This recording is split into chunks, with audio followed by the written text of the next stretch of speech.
Hey everybody, hope you guys can see and hear me okay. I am using my desktop today, my iMac instead of my MacBook. So I am hoping that you guys can hear and see me okay. Please, if you can't, just put it in the chat and I will see it.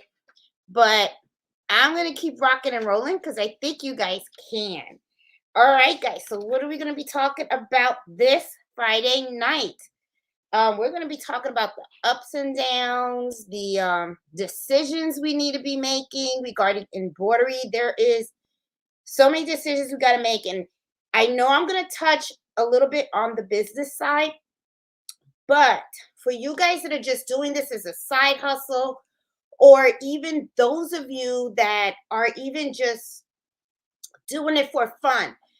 I know I keep telling you guys because some of you guys keep telling me, oh, but I just do this for fun. I don't do anything, I don't sell or anything like that. Trust me, when people find out what you have and what you can do, somebody's going to hit you up. So you need to know what you have to do when somebody comes out and says, hey, can you do that for me? You want to make sure that you're pricing right and you want to make sure you're making the good decisions. Okay. So anyway, for those of you got a little tongue tied here. For those of you guys that are new, I'm Jeanette from Boricua Sewing and Crafts, and I do embroidery happy hour every Friday at 8 o'clock. Always like to touch on a topic and share my knowledge and support folks out there in the embroidery community. So today we are talking about embroidery decisions, all types of things that we need to be thinking about, little questions, scenarios, things that are going to pop up at you. And you're going to have to take a moment and you're going to have to decide, what's going to be the right decision for you. So I got a couple of things in here. And then I even wrote on the back of here, I'm going to touch on pricing. Okay. Because that is something that is always talked about. Okay. How much should I charge? Okay, what's the method that I should use when I'm pricing embroidery? That's a biggie. Okay, so I'm gonna run down what I have here on my list because I thought about this today, and I know this is gonna help a lot of you guys. So let's start with what I talked about. The first thing I have on my list right now. Let's talk about equipment. Okay, when you're doing embroidery and you're doing it as a hobby, a lot of times the type of equipment that you get really doesn't come much into play, right? Because all you want to do is you just want to have a good time, you want to have fun, you just want to make stuff for yourself, right? So you don't really, you kind of look at the equipment and you look at the machine and you're like, oh, okay, I'll take a single needle or I'll take the small multi needle and stuff like that. You really just kind of at first you're just looking at your pocketbook and you're thinking, okay, I know what I want, but I know what I can afford, right? So usually the rule of thumb, if you ask around and go, what machine should I get? People always say the one with the biggest hoop, right? But then this is what I say. It depends on what you want to do, okay? Not everybody wants to be embroidering big things, okay? Some people are perfectly happy just embroidering baby onesies, just doing dinner napkins, just doing handkerchiefs, small items, okay? So the way I look at it is you have to get the equipment that suits you and your needs and what you want to do, not just today, but in the future as well. Embroidery is a big business, okay? There is just so much you can do. You can embroider almost anything. If you can hoop it, you can probably embroider it. Now, should you embroider it? Well, that to me is another question, okay? Because I always say that just because you can embroider something, that doesn't mean you should embroider it, okay? Depending on what it is and how the item's going to be used and the material that you're working with, sometimes embroidery is not the best choice. Sometimes you should go to printing. You should do maybe screen print or direct to garment. Sometimes you need to pick another choice because depending on what it is and the design and a lot of other factors, remember when you're embroidery, you got a plan. Sometimes embroidery is not it, right? So, but the thing is, you need to decide what it is that you want to do. not everybody's decision is going to be the same. And I see that a lot. Sometimes people want to know what equipment you have, and it's because they kind of like want someone else to do the research for them. Okay. And to me, I don't be mad, okay? But that is a form of laziness. And I'm letting you know right now, it really truly is. Because just because someone on the left chose a particular piece of equipment to work for them, that doesn't mean that that's the equipment that's really necessary for you, okay? You could be overpaying and buying a piece of equipment with functionality that you're never going to use or have any interest in using, or you could be buying a piece of machine that now you're not going to understand, or you could be buying a machine that doesn't have the capability that you need and isn't going to grow with you. Okay. So, really, the bottom line, guys, is that when you are ready and you know you want to do embroidery, or honestly, this goes with anything in life, whatever type of business you're planning on going into, when it is time for you to purchase your machinery, you have to make that research. That is not the time to be lazy. Be lazy is something else, okay? But that is not the time to be lazy. You need to study these machines, and you need to make sure you're looking at them from all different angles. You want to make sure that you're checking out the capability. You want to make sure that you are looking at their customer support. And I'm not talking about looking in the beginning, okay? Because remember, everybody goes through a honeymoon phase, right? It's kind of like, when you're on a date or you just got married and stuff, everybody's at their best behavior, right? You don't even smell the next person's fart, okay? Because right away it's like everybody's like, in their best behavior is honeymoon. It's honeymoon, okay? What happens when the honeymoon's over, right? That's when the makeup comes off. That's when, the person doesn't wake up with their hair all like combed and everything like that, right? And that's when all of a sudden you smell something. You're like, you just fart. You know what I'm saying? So you guys know what I'm talking about, okay? You want that, to me, is really the most important. What's going to happen when the honeymoon phase is over and you have purchased your equipment, okay? In the very and I'll break it down even further, okay? You walk into the store and they promise you everything under the sun, okay? We provide the best support. Our equipment is the best, this, that, whatever. You'll never be, it never breaks down and stuff like that. Let's get real. Everything breaks down. Okay. It's a machine. Just like any car you buy, okay, it's not going to last forever. Machines don't last forever. Okay. You want something of good quality. Okay. So you're just going to have to really, really do your homework. And that, to me, is the most important aspect that you have to look into when you are investing into this equipment. Okay. What is going to happen when the honeymoon's over? What's going to happen when the warranty ends? What's going to happen when the machine breaks down? What's going to, you really have to think about this. And that is really where you have to do your homework. That's why I say, don't, I'm not, okay. I'm not saying don't go around and ask people, hey, what machine you got? You can do that because obviously what you want to do is you want to ask people, you got that machine? What made you buy that machine? What is it that you like about the machine? What is it that you don't like about that machine? How long have you owned that machine? Sorry. What happened? Did you have a bad experience with that machine? Did you ever need repair? When you needed repair, how long did it take to get repaired? How much did it cost to get repaired? Was it free? Did you have to call several times? Did you get a trouble ticket? What was the process of getting somebody to come and fix your machine? You want to ask all those questions because I'm telling you, when you first get the machine, everything's all honky dory, everybody's in love and stuff like that. But the next thing you know, there's going to be something in the air and it ain't going to smell right.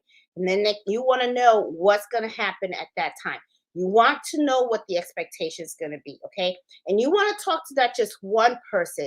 You want to talk to several people. So, these equipments, these machines are not cheap, okay? We're talking thousands. And if you're going to be spending thousands, you best believe you better do your homework. That is not the time to be lazy. I'm telling you, it's not the time to be lazy. So you got to make sure that when you are looking at these machines, that you have a plan and that you are, really asking yourself, why am I getting this machine? What am I going to use it for? What do I plan on expanding on and stuff like that?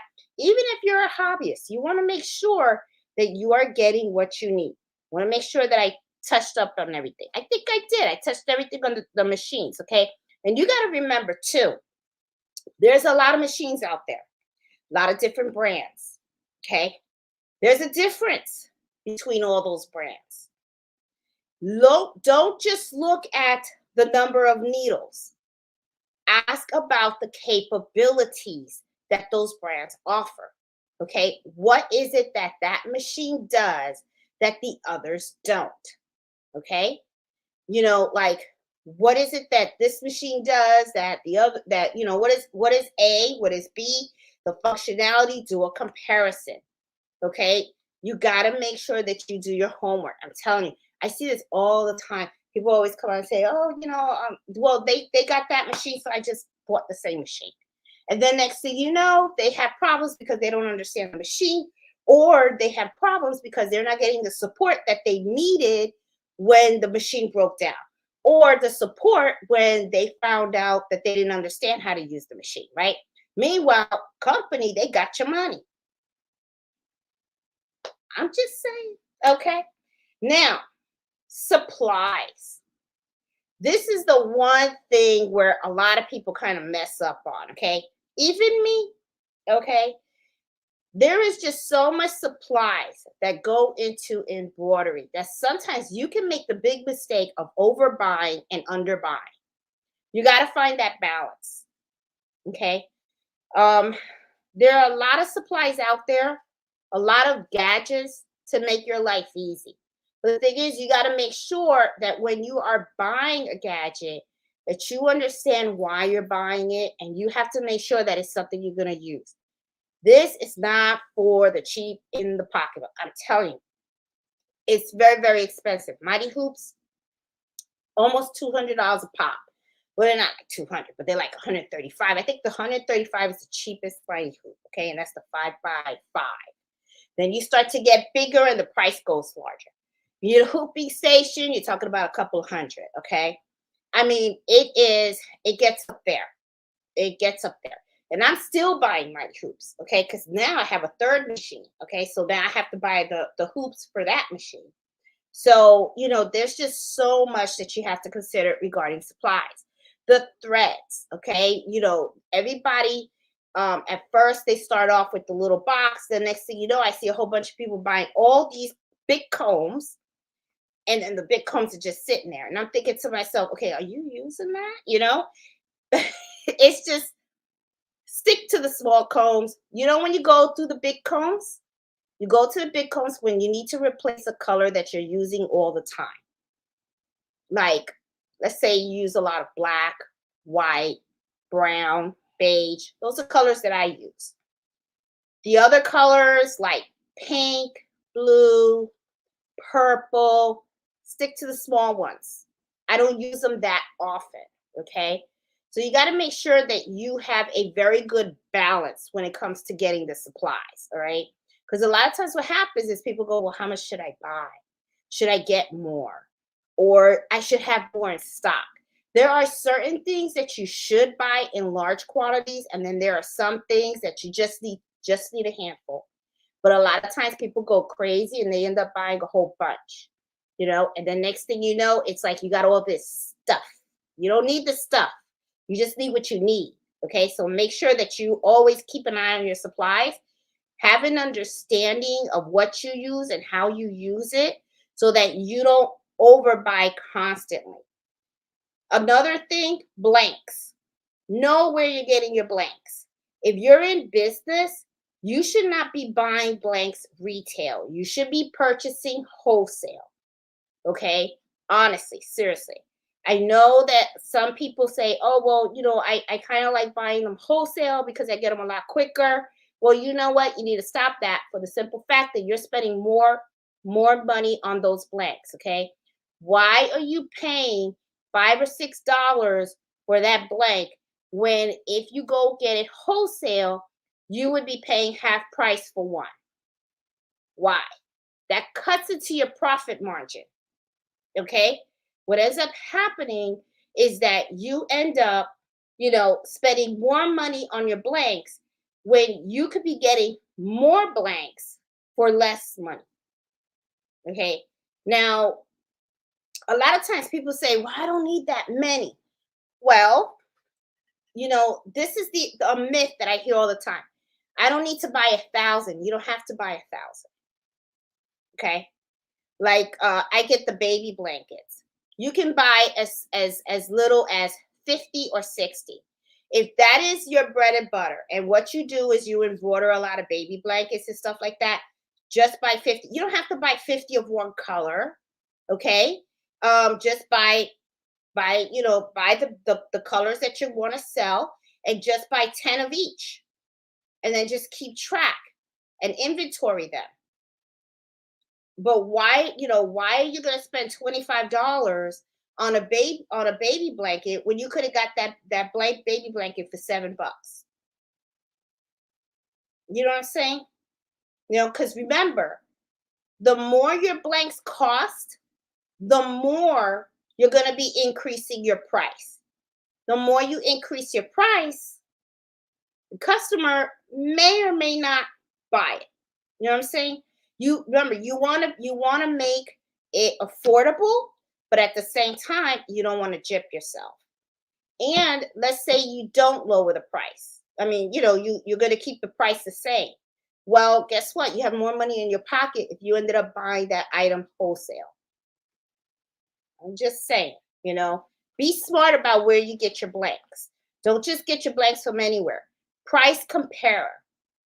Price compare all your items, okay? Don't just, be as cheap in buying those blanks as you would if you were going to go buy clothes for yourself. I'm serious. I'm serious, okay? Let me see. I talked about the threads, okay? Embroidery designs. This is another thing. And I'm going to tell you, embroidery designs, that's what gets me. It gets me too, okay? A lot of times people talk about how expensive embroidery is, and when we talk, we're always focusing on the amount that the machine costs you. We always talk about all the threads, stabilizer, and all that kind of stuff. Very rarely do you hear people come out and say, well, what about the embroidery designs? Because to me, that is the one cost that at first you don't think about it, right? Because you can sometimes buy these designs for as cheap as maybe $1, $1.50, or $3. Sometimes you get some designs that are pretty pricey as well. But the thing is, because the price can be so small, sometimes we don't really think of it. So what ends up happening is you buy one design here, you buy another design there, then you buy another, and then before you know it, okay, at the end of the year, if you are very good at your bookkeeping and you are keeping track of how much you are spending in all of your items, you probably would be very surprised if you were to add all the costs of how much embroideries, how much money you spend on embroidery designs. When you add that all up, you would be like, oh, wow, I didn't know I spent that much. Okay. And that's another reason why I tell you guys, back up your stuff, because that is money. Those embroidery designs are money, okay? And if you just keep them on your computer and something happens to your computer and you don't have a backup drive or you don't have them saved somewhere else, you don't want to lose that, because that's big bucks that you just lost right there. Embroidery designs are, things that you buy and you can always reuse them, okay? But the thing is also is you got to be careful when you're buying embroidery designs. How many times, okay? And I know some of you guys are probably going to be like, "Do I do that?" Because I know I do, okay?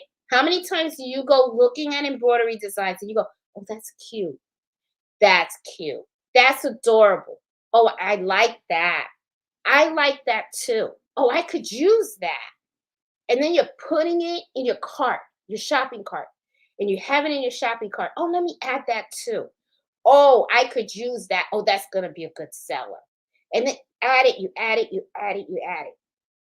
And then you go and you buy it. You buy all the designs. Couple of weeks go by, you didn't even do anything with them.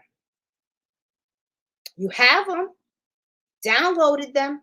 Did you stitch them out? Did you do you have them? Did you test stitch them? Did you put them on a product? Did you give them out as a gift? Or are they just sitting there? If you've done some of the things that I've done, I bet you got some designs in there where you just bought them because they were gorgeous, they were cute. And you know, and this is the thing. You look at all these designs, right? And then you thinking to yourself, "Oh my God, that would look cute on a baby blanket. That would look cute on a onesie. Oh, that would look cute on a birthday shirt. Oh my God, I love that. I'm gonna put that on a bag, or I'm gonna embroider that on a hat." You have all the good intentions because as you're looking at these designs, you're thinking, "Oh, this is gorgeous. This is cute. This is really nice. Let me grab it."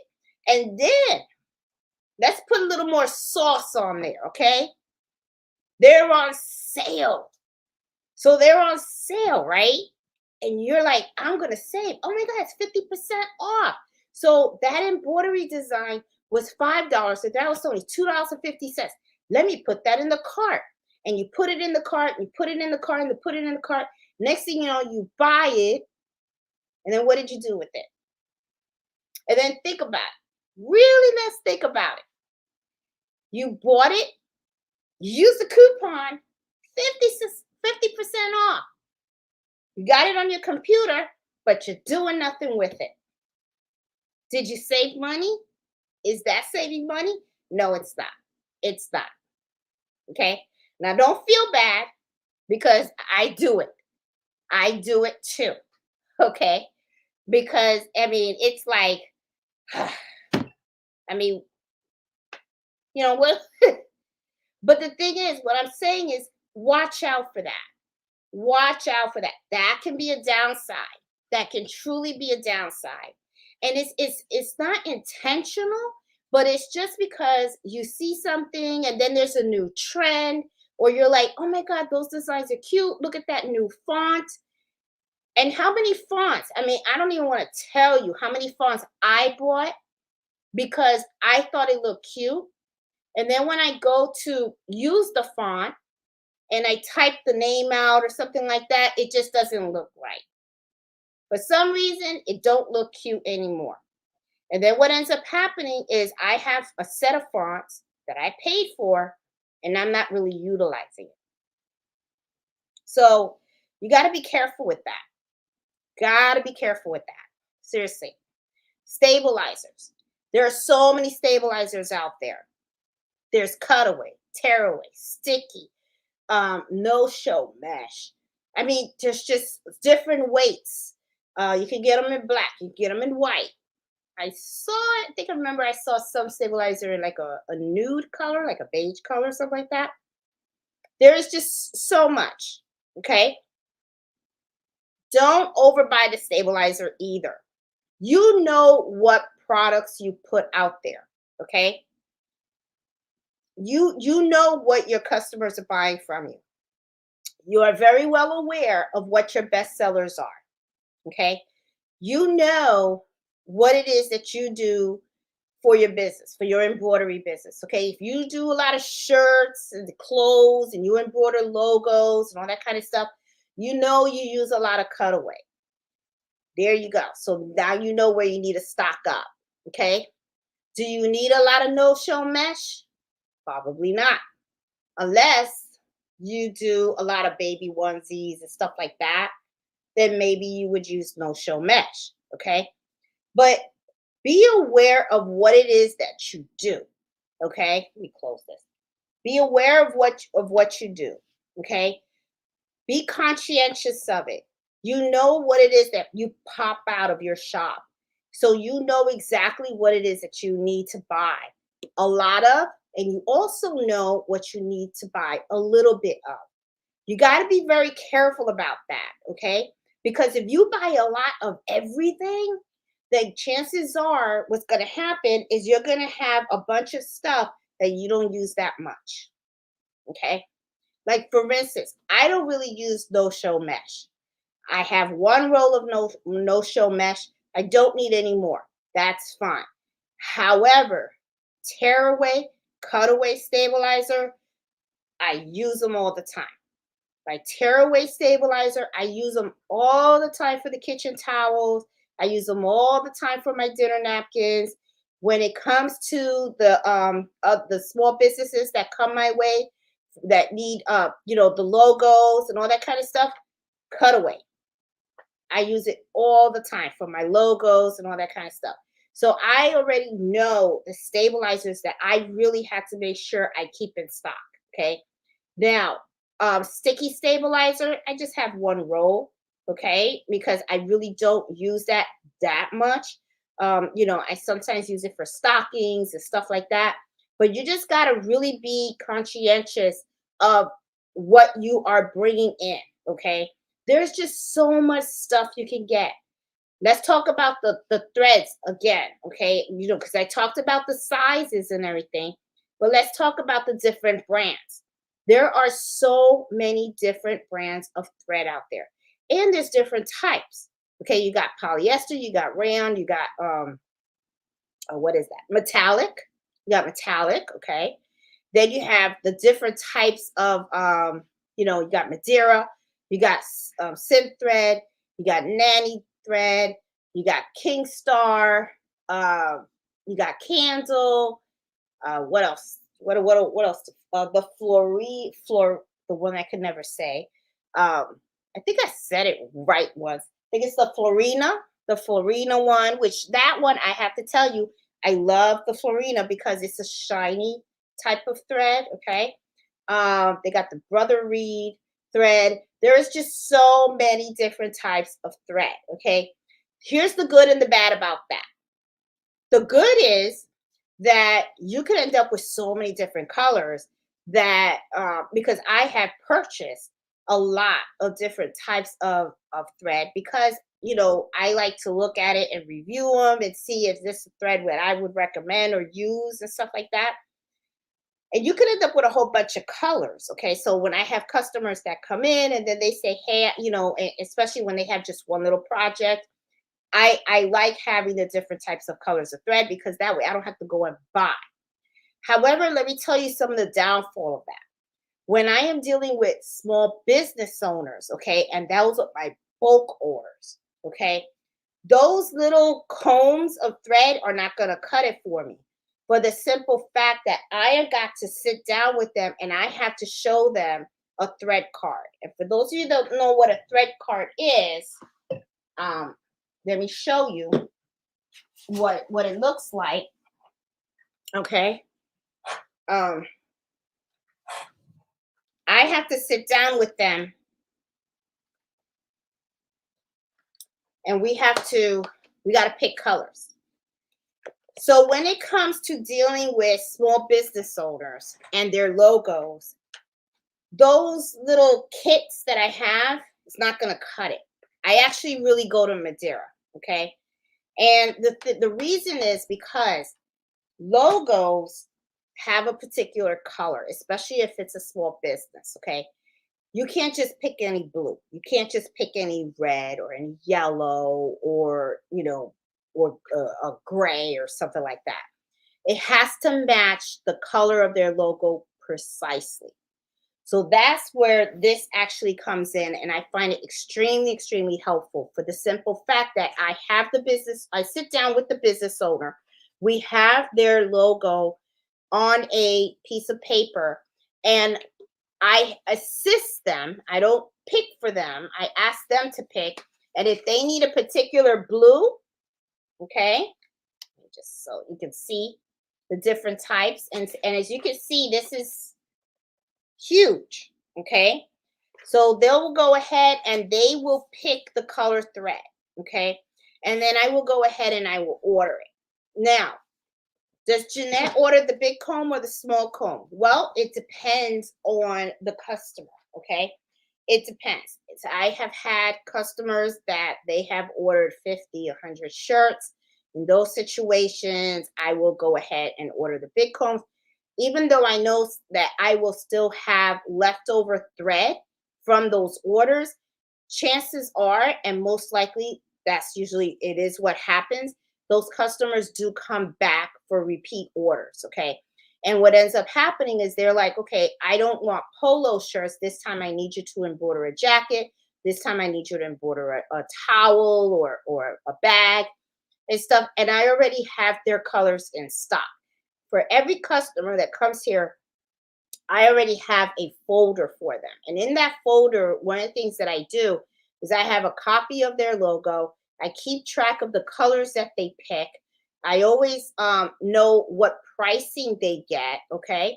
You know, and I have all their history. So it becomes very easy for me for when they come back to get something embroidered that it's you know, the process gets a lot faster because the first time it's kind of like I sit down with them, really get to talk to them. I want to explain the process.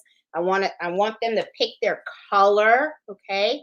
And you know, and I document everything because it is really, really important that every time they come to get something re-embroidered, that you know, there's those surprises. I don't want them looking at it and they look at their logo and then they go, gee, Jeanette, I don't know, but the black looks different. It looks lighter than the last time. Or, you know, or look at something else and say, gee, I don't know. The colors just, they look off, you know, like this logo, okay? Oh my God, you know, that blue, it looked darker. Did you change it? You know what I'm saying? So I always, okay, um, you know, have a history. Here's another little trick that I want to show you guys also.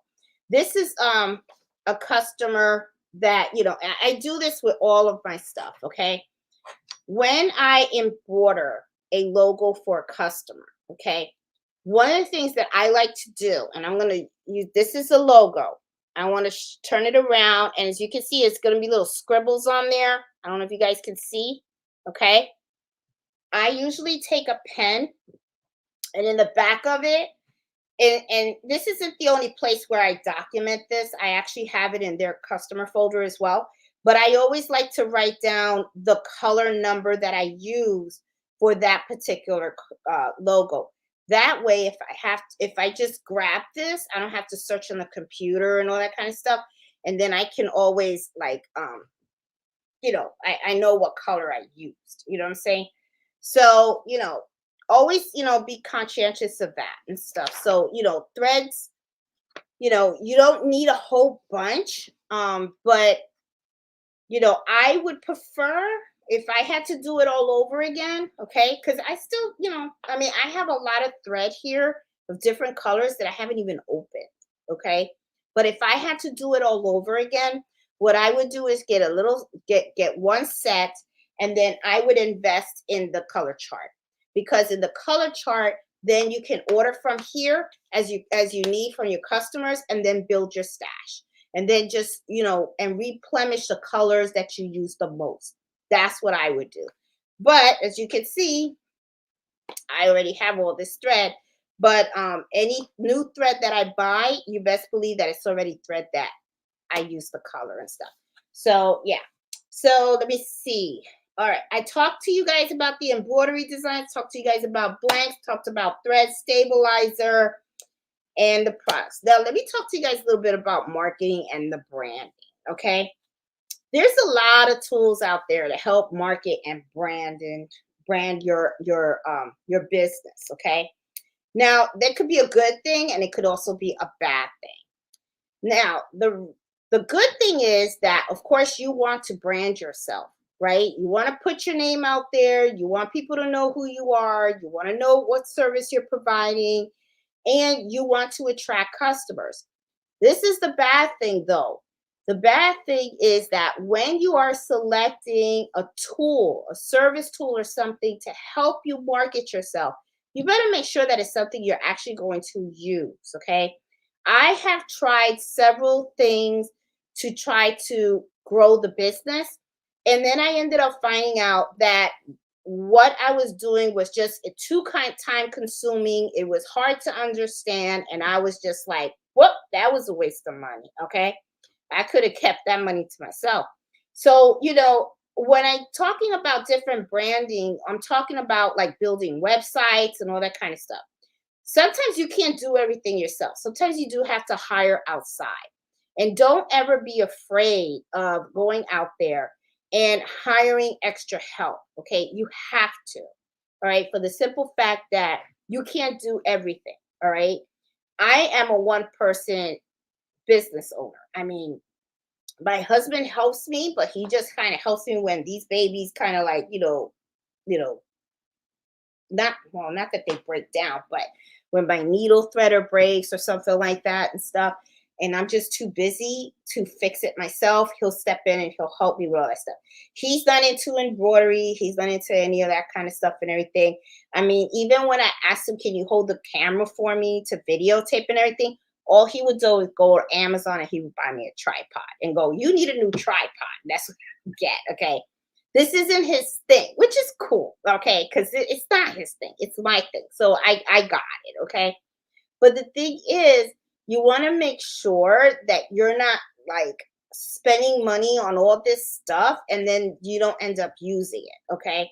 It's kind of very similar to, like I was talking to you about designs, the same thing with the websites and all that kind of stuff and everything. And those things are not cheap, okay? Because I have looked into some of them, and sometimes some of these sites they charge like a monthly fee and all that kind of stuff. And then they have transaction fees and all that kind of stuff, attached to them. So if you don't have the time to learn that new tool, maybe you need to either farm that work out or maybe you need to find another way. Okay. There are so many different ways to market yourself, though. It's not, there's so many social platforms out there. Use the social platforms. They're free, don't cost anything. Great way to get your name and your product out there. Another thing that you can do is something that I do, which is I use Visa print, okay? Or you can use, business cards. You don't have to use Visa print, there's so many different, just Google it. Just Google, marketing materials and all that kind of stuff and everything. And you can find marketing materials. You can, and you can put them in people's mailboxes. You can put up a flyer that you do embroidery business in your church, the schools, you know, post office, where there's a wholesaler that lives by me, and I have my business card, up there, and I get calls from them all the time where people show up over there, and because they need to buy, shirts for their business and all that kind of stuff. And a lot of times they ask them and go, hey, do you have anybody that does embroidery? So next thing you know, they're like, yeah, there's a young lady lives around here. And then they give them my card. And the same thing like with the sewing shop that's by here by me, sometimes people go to the sewing shop and they're always asking like, hey, I'm looking for an embroiderer. Do you know anybody? Next thing you know, Susie's like, yep, you call Jeanette. I get a lot. You'd be surprised how much business I get just from those two sources alone. Okay. The other thing also is from Facebook. I get a lot of customers out of those platforms. Okay. Don't cost a lot. Okay. Your community Facebook groups and stuff, put your stuff out there. Okay. If you do embroidery and all that kind of stuff and you just want to sell something, put it out on a Facebook group. Some people have yard sales and all that kind of stuff. Well, put it out there. Just put it out there. You'd be surprised. I've sold a couple of things over, on Facebook groups all the time. Sometimes I make samples, right? I make samples and I go, gee, I wonder if this would sell. right? So I don't want to put it on Etsy and spend the money, right? So what I'll do is I'll just go ahead and I say, let me put it on Facebook and let me see if I'll get a bite. And if I get a bite, there you go. I made some money. If I don't get a bite, then I'm like, oh, okay. And then I'll go ahead and I'll put in other Facebook groups. Because sometimes too, it could be the environment, right? Maybe it's just that that particular group isn't into that thing. You never know. So I'll like move it from one group, I'll put it in another. And then next thing you know, bang, I get a hit. And I'm like, oh, okay. And then next thing you know, I got a customer because the customer bought the item. And then as they come to pick it up, they're like, oh, you made that? I didn't, you do embroidery? Oh, I didn't know that. Another thing also is register your stuff on Google. Okay. I have my business registered on Google. Okay. I think it's a great place. It's free. You don't have to pay nothing. All you have to do is register your business there so that when somebody types embroidery services near me, guess what pops up? You. If you live right close to them, your name's going to pop up. There you go. Okay. Great way to get customers. All right. I mean, I get so many customers that are outside of my community. I've gotten people that live like 30 miles from me, drive all the way to where I'm at for embroidery services. You would be surprised. Branding and marketing. No, utilize everything that you can for free. Utilize it. If you have to spend money, on some branding and marketing, make sure that you're getting your money's worth. Make sure that it's something you're going to utilize. Okay. I see it all the time where people came out and said, oh, I decided I wanted to start a website. I think there's like Square or Shopify, stuff like that, right? And then they set this up. They're paying these monthly fees, but then they never launched it. And then when I asked them, I go, well, why didn't you launch it? And it was because, I don't know if it was too complicated or, I get all these different excuses. I didn't understand it. I didn't have the time. It just, it was just too much trouble. And then before you know it, it's like they were paying all this money every month and they never used it. That's a waste of money. So that to me is like, okay, that's money that you could have been using on blanks, on thread, on stabilizer, on something else. Okay. So make sure that you understand, what you're spending money on when you're looking for marketing and branding. Okay. Now, the one where I know you guys are really going to be all about, okay? Pricing, the up and down of pricing. All right. So there is a lot of talk on how do you price embroidery. And, I kind of sit back and I kind of watch. And sometimes what I do is I kind of look to see how people are pricing their stuff. And some people do a pretty good job. Others, I'm like, oh my God, you are working for free. What are you doing? It's like, oh, and I mean, tell you, my heart breaks for them because I'm like, what are you doing? What are you doing? What do you what don't do a business. Don't do a business because you're not gonna make money, but let's talk about this, okay? There are a couple of ways that people do pricing. Number one, they talk stitch count.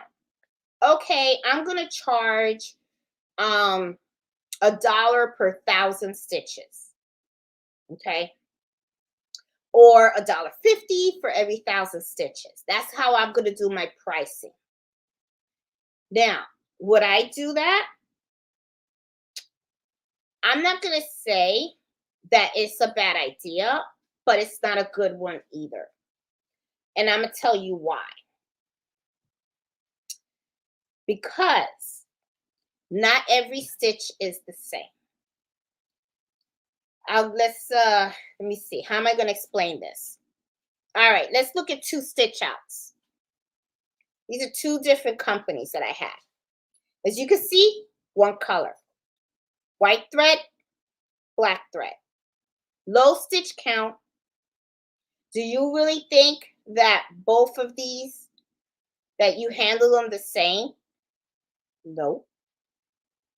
Every design that you stitch is unique. They're not the same. Some use more stabilizer, some use less stabilizer. Okay? This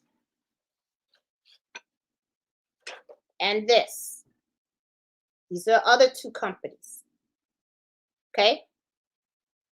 They don't stitch the same either. Okay? Very different. They have multicolors. Okay? But there are times when I'm stitching this design that I have to slow down my machine. And there are times where in certain sections of this design, I have to use 60 weight thread with a 65/9 needle. Okay? With this one, 40 weight all the way. Okay? 75/11. Didn't have to, don't, no different size needle, no different weight. Okay? Slow down the machine? Yes, I had to slow down the machine. So I guess what I'm trying to say, and here's another one. Okay? High stitch count. This was a high stitch count. Had to slow down the machine when I do these fonts. Everything else, full speed. When I get to this, slow the machine down. Okay? High speed, high speed, high speed. The hand, slow down the machine. The lettering, slow down the machine. 60 weight thread, 65/9 needle, 40 weight thread, 75/11. So basically what I'm trying to tell you is when I give prices for these things, I do not say for every 1,000 stitches, I'm going to charge you $1 or $1.50 or whatever. Okay? Because each of these designs, some may be similar, okay, to the amount of stitches, but the time required for these stitches is different. Okay? Another way that people also price their items is they just do a flat rate. They come on, they say, okay, for this amount of stitches to this amount of stitches, this is how much I'm going to charge. For this amount of stitches and this amount of stitches, they have like these little sections, right? You know, they go 1 to 5,000, this is the price. 5,000 to 10,000, this is the price. Do I do that? No. For the simple fact that it's not about the number of stitches. It's about the time required. It's about what I have to do to get that stitch out. No two stitches are the same. Okay? Projects are all different. So they're going to require a different type of attention. All right? So what's going to happen is, like, I can take this and I can stitch this a lot faster than if I was stitching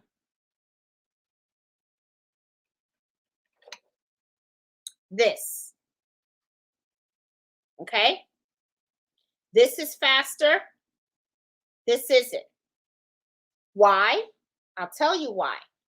Look at the word international. That's a small font. That requires a different needle. That requires a different weight thread. It don't have to slow down the machine. Can I go fast? Absolutely, I can go fast. But it ain't going to look good. Okay?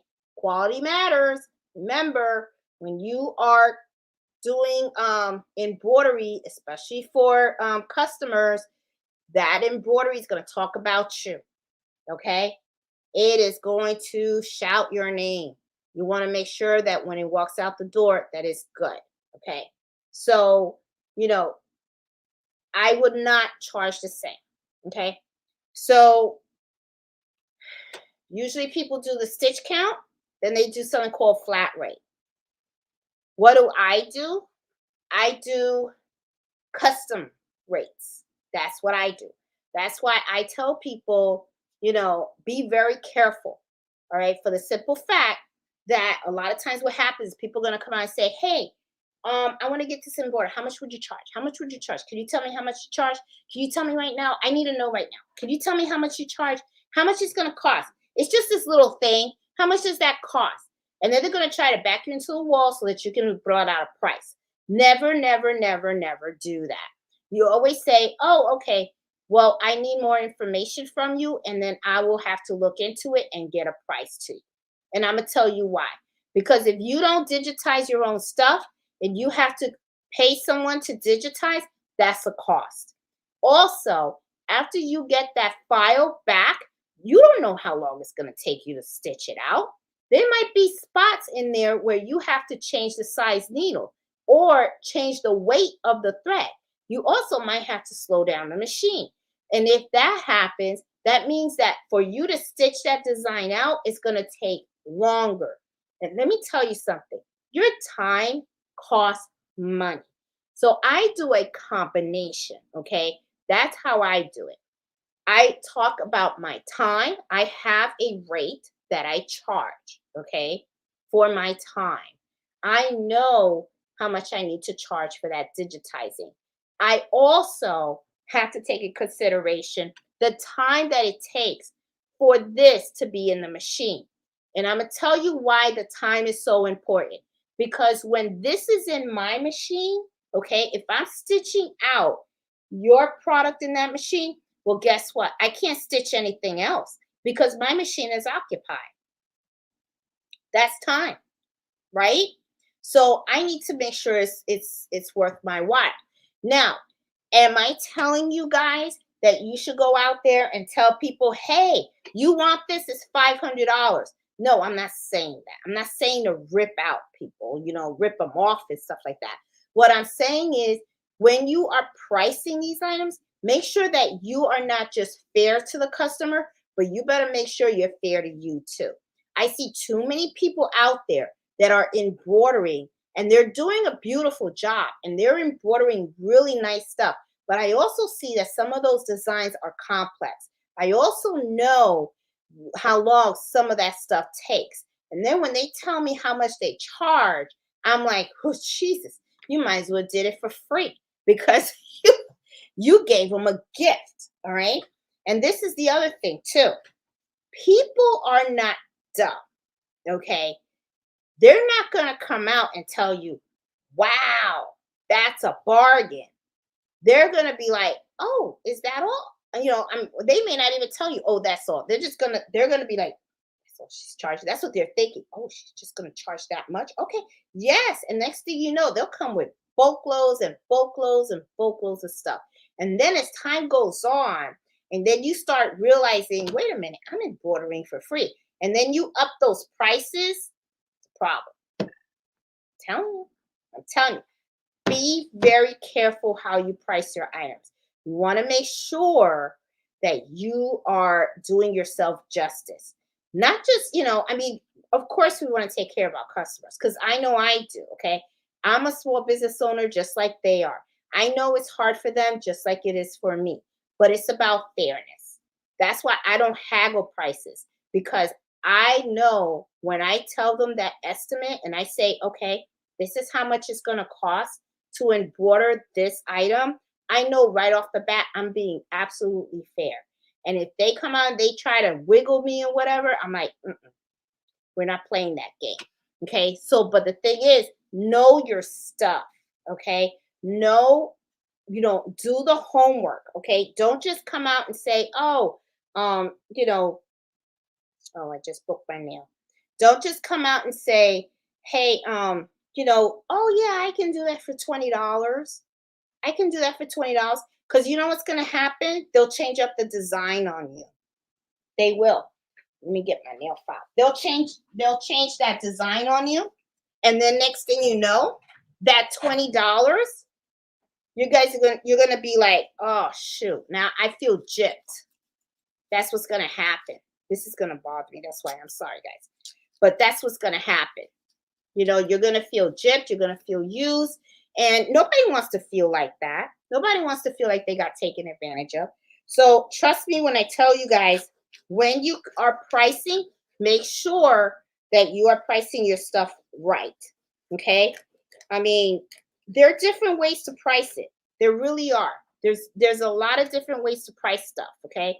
Some people do the stitch count and they feel perfectly fine with that. Okay. Some people do a flat rate. Some people have a minimum rate. I have a minimum rate. Okay. I do not turn on these machines for nobody for anything less than $15. I don't care if it's one letter. And I'm going to tell you why. Because I still got to stabilize it. I still have to design it. I still have to hoop it. Okay. I mean, it's work. It is work. Okay. It's not just taking something and sticking it in the machine and pressing a button. It doesn't work like that. So I'm telling you, you know, do yourself a favor. Really think about how you're pricing your stuff. Make sure that you are getting paid. Okay. You don't work for free. Just like you get up and, some of you guys have a day job and stuff, you get an hourly rate, right? You get an hourly rate. You don't just show up. They come on, they say, oh, well, maybe we'll pay you this much. This. No, you get an hourly rate. Well, establish your hourly rate because that's how I do it. I have my hourly rate and then I break it down to 15 minutes, right? Divide it by 4. That's how much is your time is for 15 minutes. Then you look at the stitch count. Look at how much stabilizer you need to use. And then you see how much time it's going to take to do. If you have to get it digitized, there's a cost. Add it all together. Then look at it and then say, is this reasonable for what they're asking? And then right there, you can make that conscientious decision because I've done it. Sometimes I add everything up and then I'm like, that's a little high. But then because they're ordering a huge quantity, okay, I'll lower the cost a little bit. Okay, because the thing is, it is 100 shirts. You know what I'm saying? Now, this is the other thing you need to consider as well. When you are working on a large quantity, okay, a lot of times you set up these machines and then you're good to go. You're just popping them in. You're popping them in and out, right? You're putting the hats in there, you embroider it, you put another hat, you embroider it, stuff like that. You don't have to change the needles, okay, unless you need a fresh needle and the needle gets dull. You don't have to change the threads or anything like that, okay? But when you are working on items that are just one, okay, just one, that to me should be the expensive items. And I'm going to tell you why. Because you have to set up your machine just for that one item, okay? You have to actually get back there. I have to change my needles. I have to change the threads. I have to set up my machine for just that one item. So sometimes that, when somebody comes to me with just one particular item and I see that it's complex, like if you come to me and then you say, hey, Jeanette, I want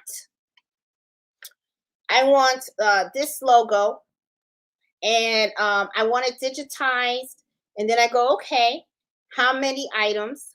Just one. Okay, I can do it. But you know what? You're going to pay the digitizing fee. You're going to pay my time and all that kind of stuff. It's going to cost you more. Then I will charge you more because it's one. Okay. Then if you were to tell me, oh, I got 25 jackets, 30 jackets, something like that, there I would go ahead and I would probably knock maybe like $2 or $3 per item for the simple fact that it's more items. And at the same time, I already set up my machine, right? So I'm not, because the thing is, if you tell me one, right, that means I have to spend my time, because it's time. It's all about time. I have to get back there and I have to switch out those color threads. I have to make, the needles and all that kind of stuff and everything just to do one, just to do one. Okay. So that's why sometimes you'll see like people that have a lot of machines and everything. Sometimes you go, how come they could charge so little? Well, they can charge so little because they have their machines already set up. And the thing is, they don't just have one machine running, they have all the machines running. So they get to do more done within a specific amount of time because they have so many machines. Like for instance, now I have three. So now with my three machines, if somebody comes to me with shirts, I have to do the calculation of I can do three shirts at one time, right? So now I have to do the math and I go, okay, I can do like for instance, remember when those bags that I screwed up, okay? And then I thought, okay, that's gonna be easy, okay?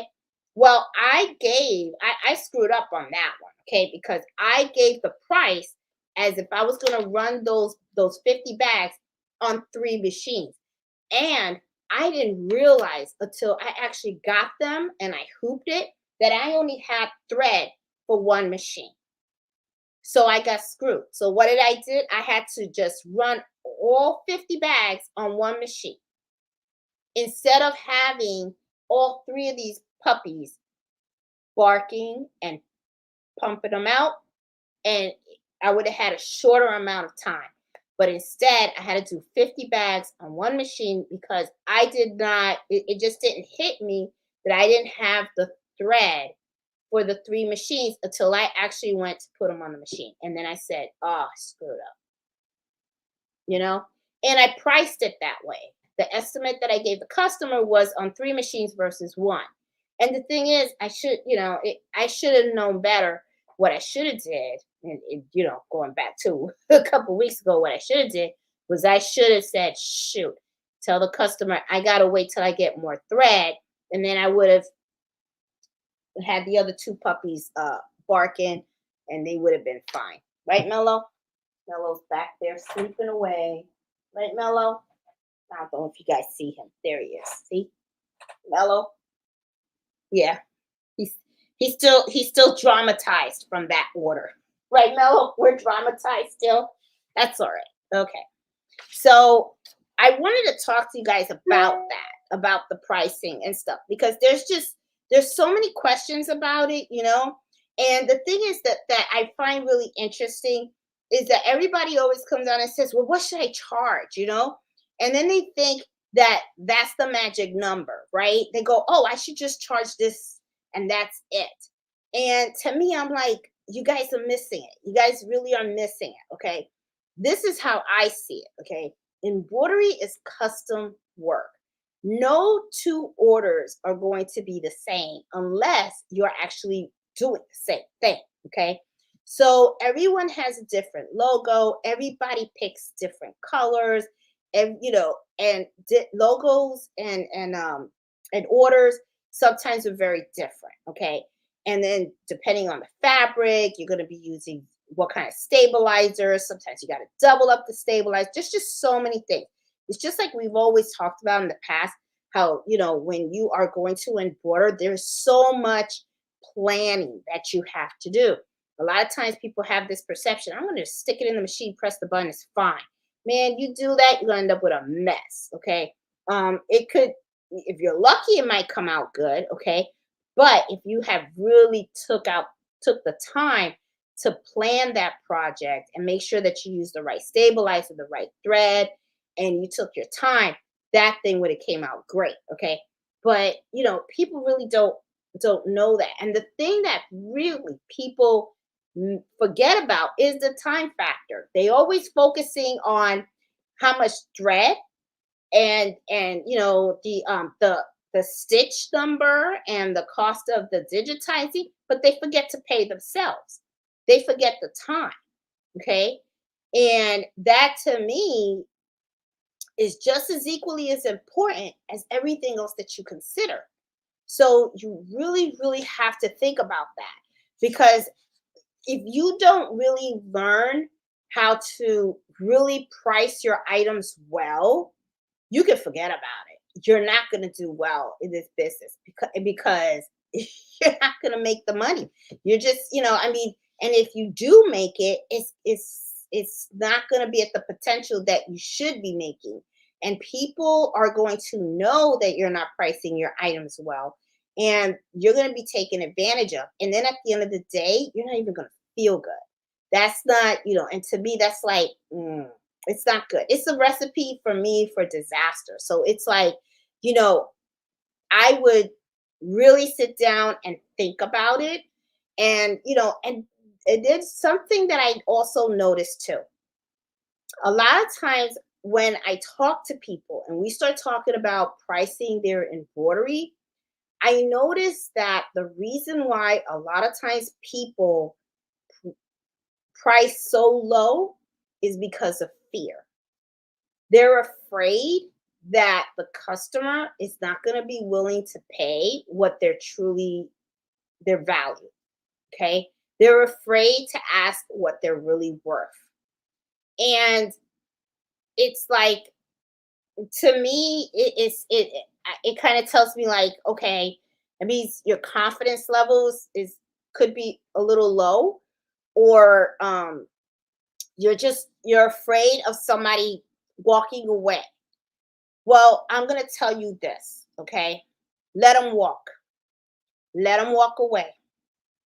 I'd rather get paid for what I'm worth than to allow someone to pay me less. I don't need the money that bad. Remember, and for those of you guys that have watched me for some time, always heard me say this.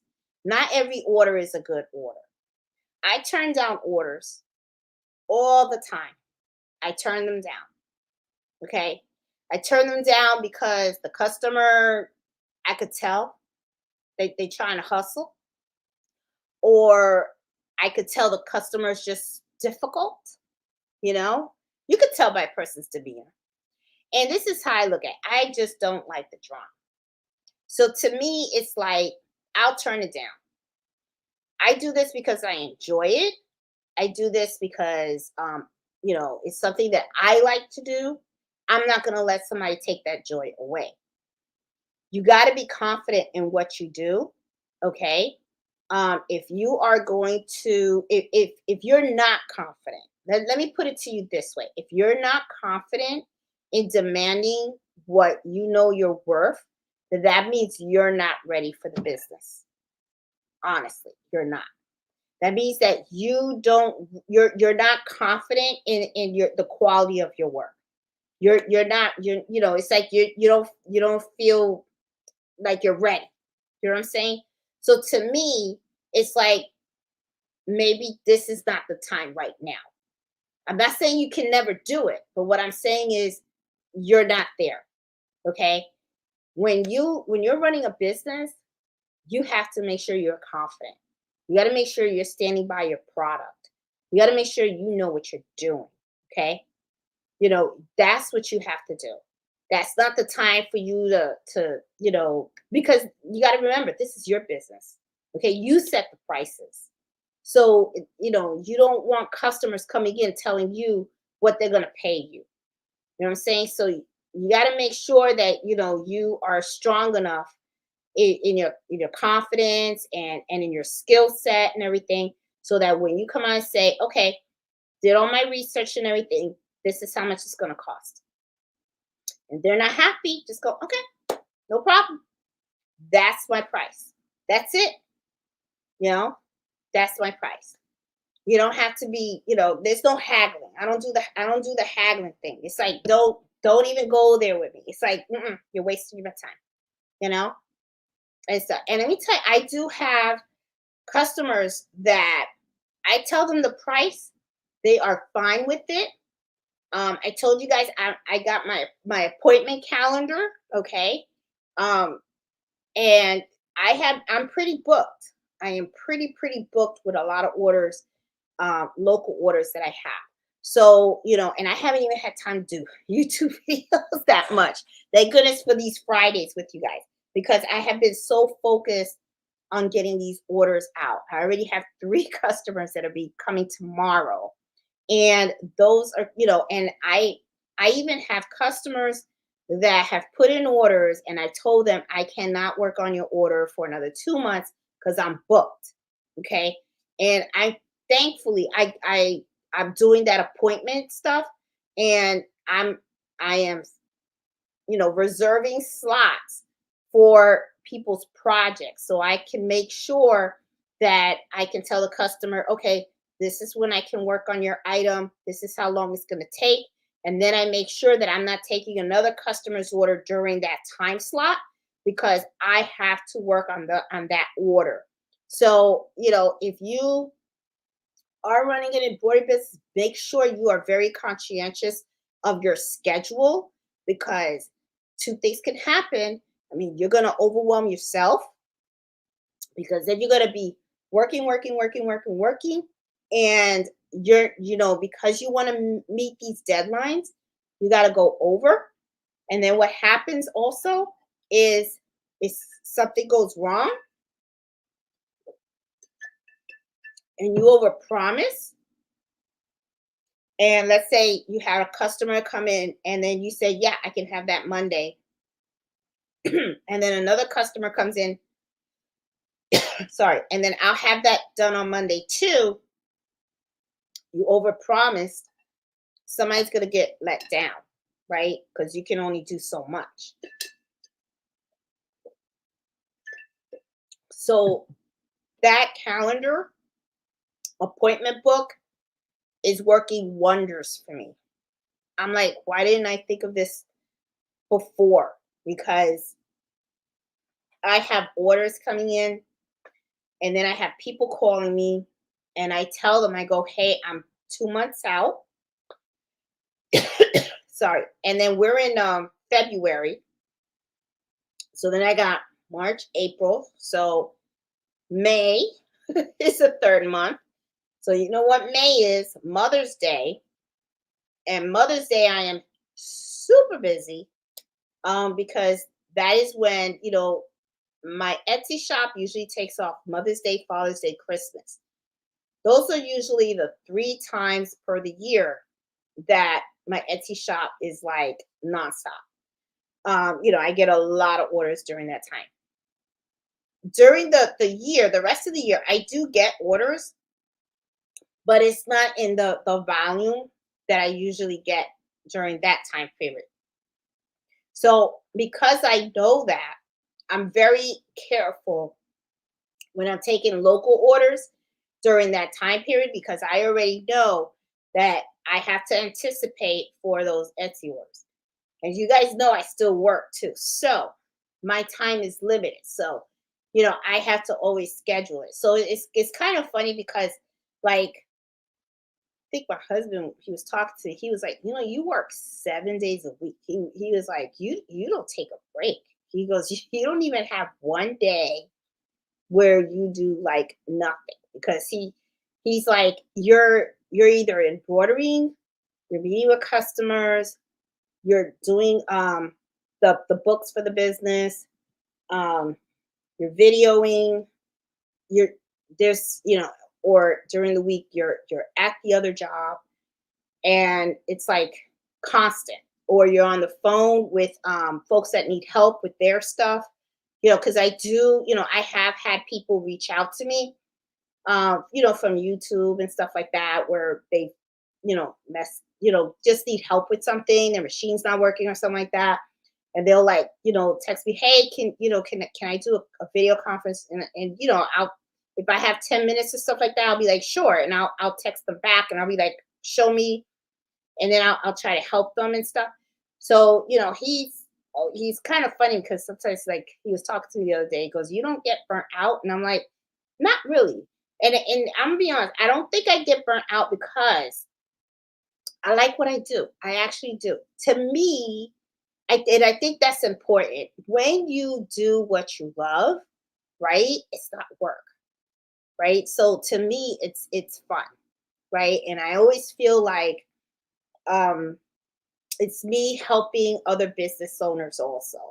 because I know how things can get. They can get kind of expensive, right? For instance, if I have a small business owner that comes to me because they need embroidery done, a lot of times my pricing is my hourly rate and the calculation, right? Because I calculate the stitch count. I do calculate stitch count.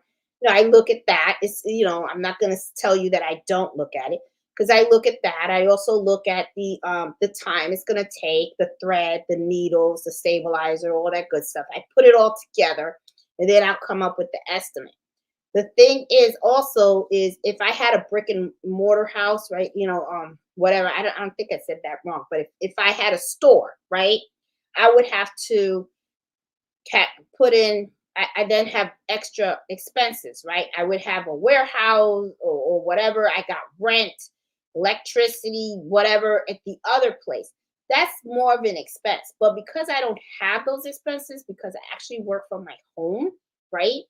Um, it's a little easier for me to price a little better for that customer, which I think that's another reason why a lot of times I do get a lot of customers because they're like, she doesn't have all that overhead, right? And I don't. I mean, my overhead is very minimal. It's not that much. So I just focus on how really my time and how, the design, right? Depending. And, really the bottom line, honestly, when it comes to the pricing, is that when I'm looking at all this, when I'm looking right now, all the logos and stuff like that, I have to, the bottom line, the more complex, like something like this, the more complex a logo is, the more expensive it gets. Like I know I have another project that's coming up. Oh, the logo's in there, and it's a shield, and it's a lot of details in that. That's going to be a little pricey. The price is going to be a little up there. However, it is a bulk order, so I'm going to take that into consideration too. But the thing is, the more detail you have in an embroidery design, the more expensive it's actually going to get. And it's really like that sometimes, even with digitizers. Okay. Sometimes you can reach out to a digitizer. They usually have like some kind of flat rate, right? But they do look at the design that you're asking them to digitize. Okay. And sometimes the more complex that design is, the more costly it might cost you depending on how they do their pricing, the more it might cost you to get that particular design digitized. All right. Also depends on how big as well too. So I know. Let me see. Have I had? Well, I think the most I've ever paid to get something digitized. mm, I think the most I paid was maybe $25, something like that. But it was a complex design. What design was that? I think it was a logo of a garden, but it was for a jacket. And it was big, and it was a lot of designs and stuff like that. And I will tell you this: I will never do another order like that before again. I am not a fan of embroidering huge, big designs. Okay, I will embroider designs like this, okay? Like on baby blankets, stuff like that. I'll do this, okay? I don't mind doing this. But I had a motorcycle club come to me and they wanted the jackets, the vest embroidered, and I did like two. And the design was very, very detailed. It was pretty big, and it came out nice and everything like that, and but it was pricey. It was a big price tag, and the customers were fine with paying it. But the thing is, I I didn't like doing it. And I'm gonna tell you why. Because it was huge. It was huge embroidery design. Took a very long time to stitch out. There was a lot of different you know, needles that I had to use. I had to go between the 69, the 65.9 and the 75.11. And there were a lot of different weight threads that I had to use as well. So, and there was a lot of details and different colors and everything. So I was, when I was doing that order, I was thinking to myself, thank goodness I have the multi needle, because if I had to do this on a single needle, oh my God, it probably would have took a week for me to do one jacket. I was just like, my God, I was like, okay. But I wouldn't do it again. I will say it was an experience, and I was thinking to myself, when it comes to that, I let somebody else do it. You know, not me. No. So I am a little bit, particular about the different types of orders that I do take. I know what I like to do. I know what I don't like to do. So if somebody comes to me and says, "Hey, can you do a motorcycle jacket again?" and stuff like that, I'd be like, "No." And I had people come, because when I did those two, then I had other people, and I was just like, can't do it. I would just say I'm too busy, because then this is the thing. That jacket was in that machine. It took me a whole day to do one vest. Okay, so because it was very complicated design. Then I had to, the next day do the other one. I didn't want to do it. I thought it was too much. It was just no, I didn't like it. It took, I think that stitch out was like 4 hours. It was thousands of stitches. I mean, they paid. I mean, it was very expensive. I remember, I think I charged, it was like $150 each one, because it was big. It was, because I don't know if you guys or have seen some motorcycle jackets. They have a lot of details. They got the words, and they got, sometimes they use a skull, and they had a flag, and it was a lot of designs. So I just was like, yeah, I didn't like it. I was just like, nope, that's the type of designs that I like to do and stuff. So I was like, no. Let me see. Did I touch everything that I wanted to? Okay, I wanted to talk to you guys about equipment and supplies, and I did do that. The marketing and the branding. And then I started thinking about the pricing, that I really need to talk to you guys about that, because I do get a lot of questions regarding the pricing. And then sometimes I do see some people go out there and price their stuff. And when I see the designs, when you do embroidery for a long, long time, and you do a lot of embroidery, what ends up happening is sometimes you can look at a design, and I'm not saying you could come up with the price on top of your head, because like I said, you never, never, never give an estimate right away. Never, never, never. That is the last. You do all your research first, because that is a one way you can really, really get yourself in trouble. And then next thing you know, you gave them a price. And then when you find out how much work it is, you're stuck, because well, you're not really stuck. You can always come out and say, no, I can't do it, stuff like that. But you don't want to, you want a good business relationship with your customers. You don't just want to come out and do that. So I'm looking through all this stuff here. Oh, has so many logos. So anyway, yeah. And then let me see. I got more here. Yeah. So you guys have seen videos of me doing this logo and stuff, and and I've even done, this was on a hat. Put this one on a hat too. This was easy. This is 40 weight thread, you know. And I actually did this on this has knockdown stitches. I added knockdown stitches. If you guys don't see, you guys see the knockdown stitches? Look at the black. See the black in there? That's knockdown stitches. And that's the other thing too. Okay, when people are asking you, hey, can you embroider this for me and stuff like that? Look at the material that they're asking you to embroider on. If you have to add knockdown stitches, guess what? That means it's going to be more time on that machine. Okay, that's more of more embroidering that you're doing. Okay, so that's what I'm saying. Never, never, never, never tell people right up front how much you're gonna charge them, because you could end up screwing yourself. And then next thing you know, you're like stuck on the price. And then you're like, great, I should have charged double, or I should have charged $5 more or whatever. And then next thing you know, you're just like, you're screwed. And of course, customers know that. They're not, they know. I mean, well, can I say they know? Well, some know and some don't. But usually the best method, I always say when you're talking with your customers, is explain the process. That way they have a full understanding of what it is that they're paying for. Okay. Especially if you're coming on, you say, well, to embroider each of the shirts, it's going to be $30. And then you got to explain to them and say, because of the detail of the design, I have to use um, different needle sizes and different thread weights. Okay. Or because of the blanket, all the fuzz, I have to add knockdown stitches. Knockdown stitches, um, you know, get stitched out first, and then the actual embroidery goes on top.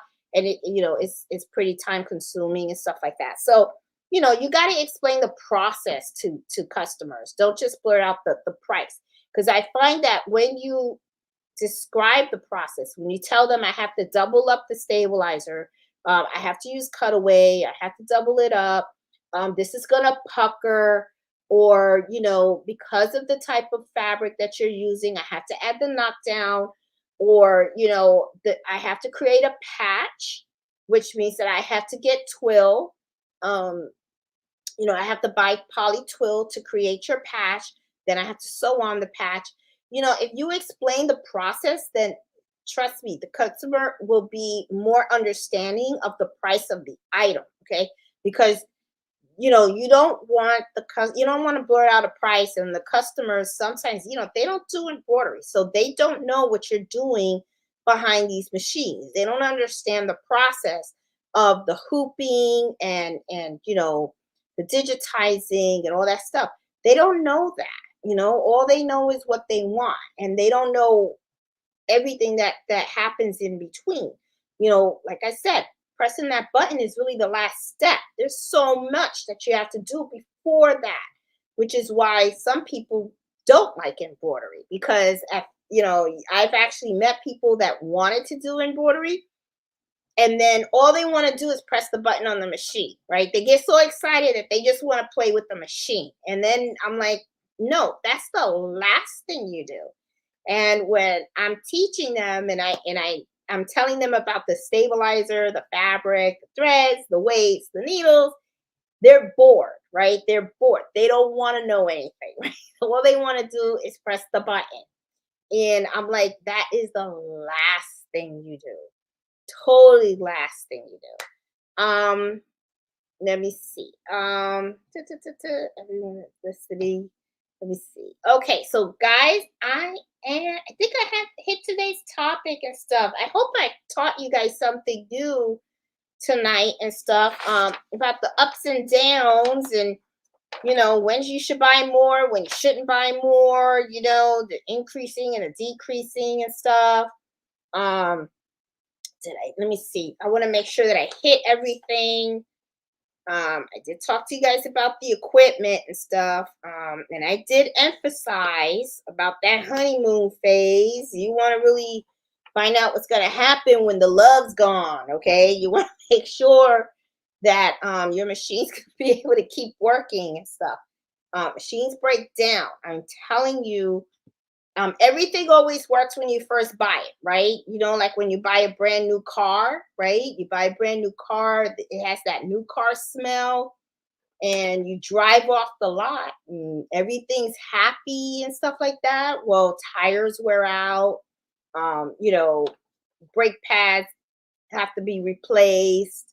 You got to take it in for your maintenance and stuff like that, right? Well, you know what? You got to take these babies in for maintenance too, okay? So you got to make sure that you have a really good understanding of the long term ownership of whatever equipment you buy. And this is not, and I'm not just talking about multi needle, okay, people? I mean, single needle machines require maintenance too. Okay, so don't think that because your little machine is small that you can just keep sewing and sewing and sewing and sewing and sewing. Okay, I do have videos on the channel where I show how you're supposed to clean out your SC 1900. Okay, there's a lot of lint that builds into there. Okay, make sure that you have to take it how often? Annually, Jay. You got to take your machines annually. Okay, even your SC 1900 and your single needle, cleaning them your if yourself, okay, and there is maintenance that you can do on your own, and I have those videos on the channel as well. It's just cleaning out the lint and stuff. Now if you have a brother 1900 or a brother 2000, those you do not oil. Okay, they will oil that machine for you when you take it in for your annual maintenance. All right, because those machines don't require a lot of oil, so let them do that for you. When you have machines such as these, okay, there is, I also have the videos on the channel on how to do the maintenance on these machines as well. These require oil on a daily basis. Okay. As soon as you turn these suckers on, you better have your oil ready. Okay. Because you need to oil the bobbin area. You also need to oil the needles as well, okay, on the top by the felt. All right. There are times you're going to have to go in there and you have to clean out the area where the bobbin is. All right. Never use an air can on your single or your multi needle machines. I know that's tempting, people. Trust me, I know, because I have done it in the past. And then when the guy that comes and does the maintenance on my machine comes to do it and he takes the covers off, he just gives me that look and goes, "You used a spray can, didn't you?" And I'm like wondering, how the heck does he know that I used it? Well, what happens is when you use the spray can, you're actually pushing the lint of the thread inside your machine. Okay, so usually what happens is when you take your machine in for maintenance, all that plastic, okay, not just on the multi needle, but on the single needle machines too. Okay, and I highly recommend, if you ever take your machine in for servicing, ask if you can sit and wait for it. Watch the guy do the servicing so that you can learn more about your machine. I'm telling you, this is such a good experience because it's like you watch them take all the plastic out, and then you see the machine standing there pure naked. Okay, all you see is the wires and stuff like that, and you get to see the inside of your machine, and then you'll get to see how he oils it. And if you were using the air can, ask, do you know if I was using an air can or not? And they will point and they will actually show you where all that lint that you thought you were cleaning out actually got stuck in your machine, and they have special vacuums to get all that out. So don't worry, they'll clean it out for you. But they can actually tell when you were being naughty with your machine and you were using the air can, because my technician can tell right away. And after like two times, then I was like, you know what, let me just, I don't I don't even have an air can in here anymore because I'm like, I'm not gonna do it because I already know I'm gonna hear it when Justin comes. So always make sure you get your lint out. Try to clean your machine as often as possible. Make sure you change those needles too. Don't be cheap with the needles. When you are cheap with the needles, what ends up happening is your embroidery doesn't come out looking really crisp and clean. You're going to notice a big difference in your embroidery designs. If when you're embroidering and you're using a dull needle, what's happening is that dull needle will when it punctures your fabric, it's going to make a bigger hole. Okay, so you don't want that. You want your embroidery to really look nice. So get in the habit of changing those needles. Don't just, buy a box. Don't go out and say, "Oh, I just need a pack of 10." No, go out there and get 100. I'm serious. I go through needles like crazy, okay? Every week.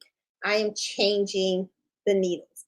Not just on my multi needles, on the SC1900 as well. And I have a quilting machine, and I change them all because I do use my machines. I use them a lot.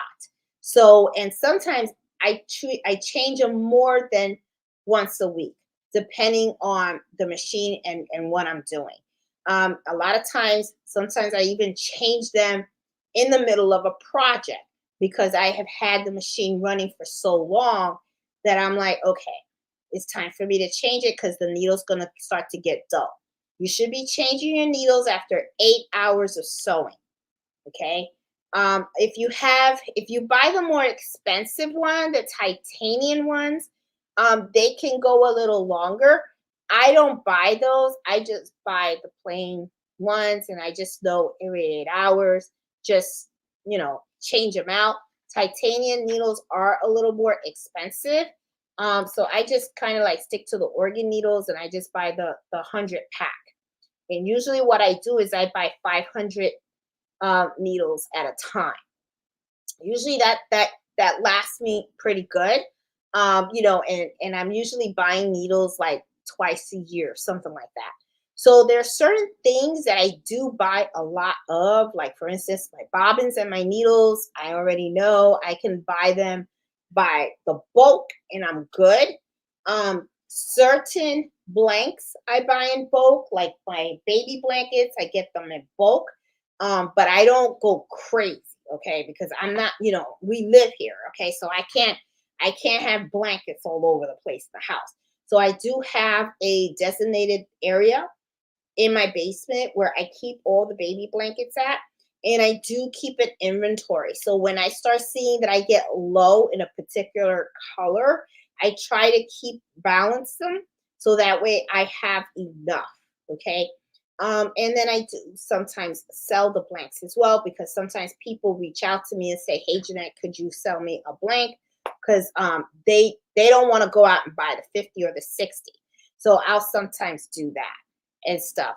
Oh, commercial blank. Oh, just hit the skip button. I think this is something new that YouTube is now doing. I don't know. I don't know why it's happening now for all my lives and stuff, but yeah, I gotta figure out how to fix that, guys. I'm sorry and stuff.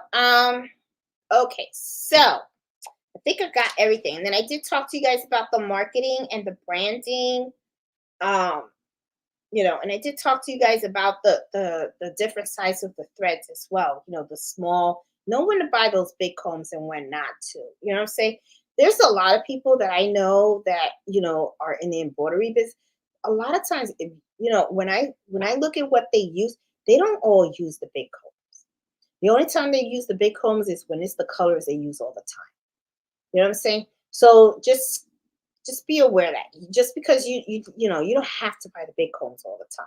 Okay, just buy it as you need it and stuff like that. So because then that's money you could be saving somewhere else. And you got to remember too, those big combs take a lot of space. So with the small combs, you can put them in a drawer, stuff like that, or a little storage bin and stuff, and then you just bring them out whenever you need them and stuff. So, and yeah, and we had a good conversation about pricing. Okay, so I am going to go down the chat. It's my time to say hi to you guys and answer questions that you guys may have and stuff, or and I already see somebody put question mark in there. Marlena, I see you got questions in there, but I'll get to you. Let me go to the top of the chat, say hi to you guys, and see if there's any questions out there and stuff. So I see Robin. Hey, Peggy, how you doing? Hey, Marlene. I see Christina, Sassy. Hey, Cindy. Hey, Crafty Puerto Rican. How you doing? Karen.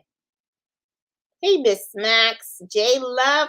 Carol. Hey, Kim Craft. Hey, Cat K Black Creations. How you doing? Hey, Angela and Stitches. Karen, Judy, Debbie. Tamika, how are you? Hey, Jenny. Marlene, I know you do have questions in the bottom. Hey, Jackie, I see Sarah. Wash your hands. How you doing? Let's see. Hey, Marcia. Hey, wash your hands. I have a large hoop that I love. I have a large hoop that I love because it's large enough for me to place 4 to 6 items in one hoop. Ah, you know what's funny? Wash your hands. I do have big hoops, but you know what I always use? Small, always. But it's because I do a lot of logos for shirts. That's why. So, you know, that's usually, yeah, it's big. Think about it, I use the large one that I use my 8x9 for my shop because I do a lot of the kitchen towels and stuff like that.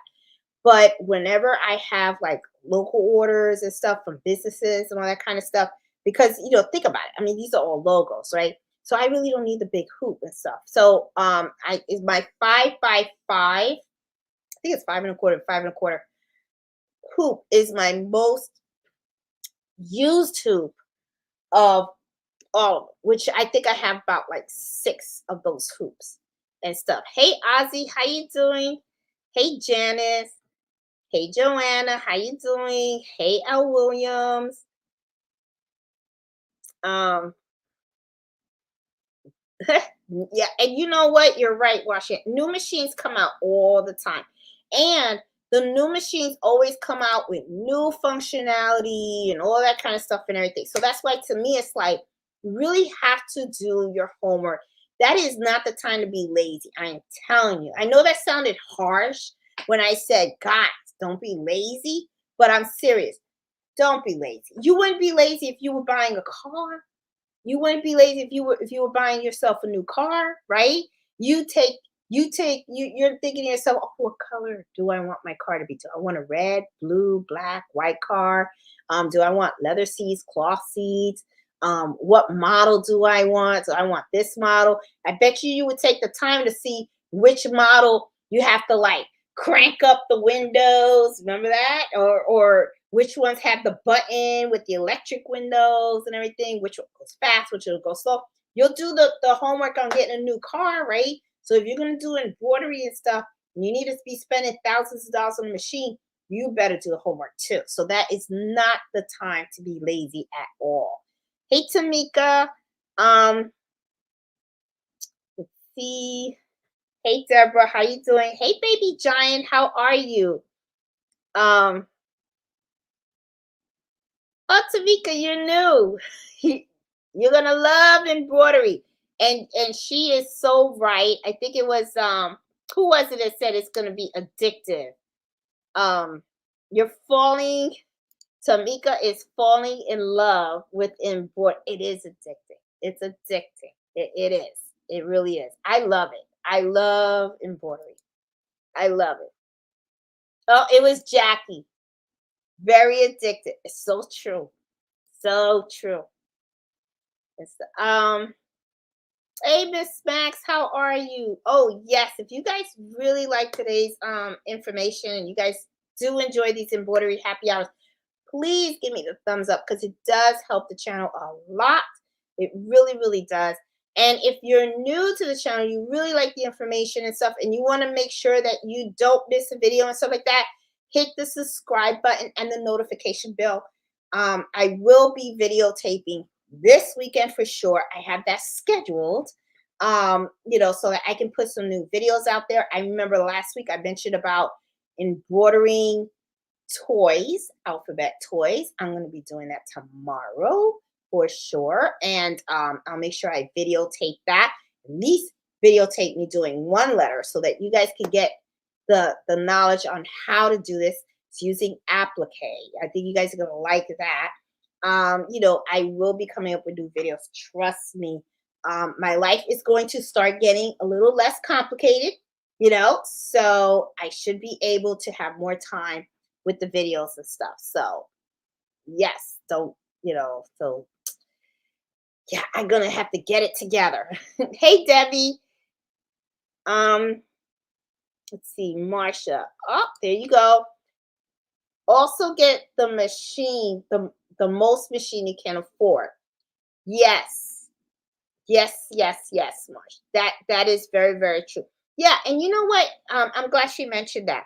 There are a lot of companies out there also because these machines are expensive. They're not cheap by any means. Okay.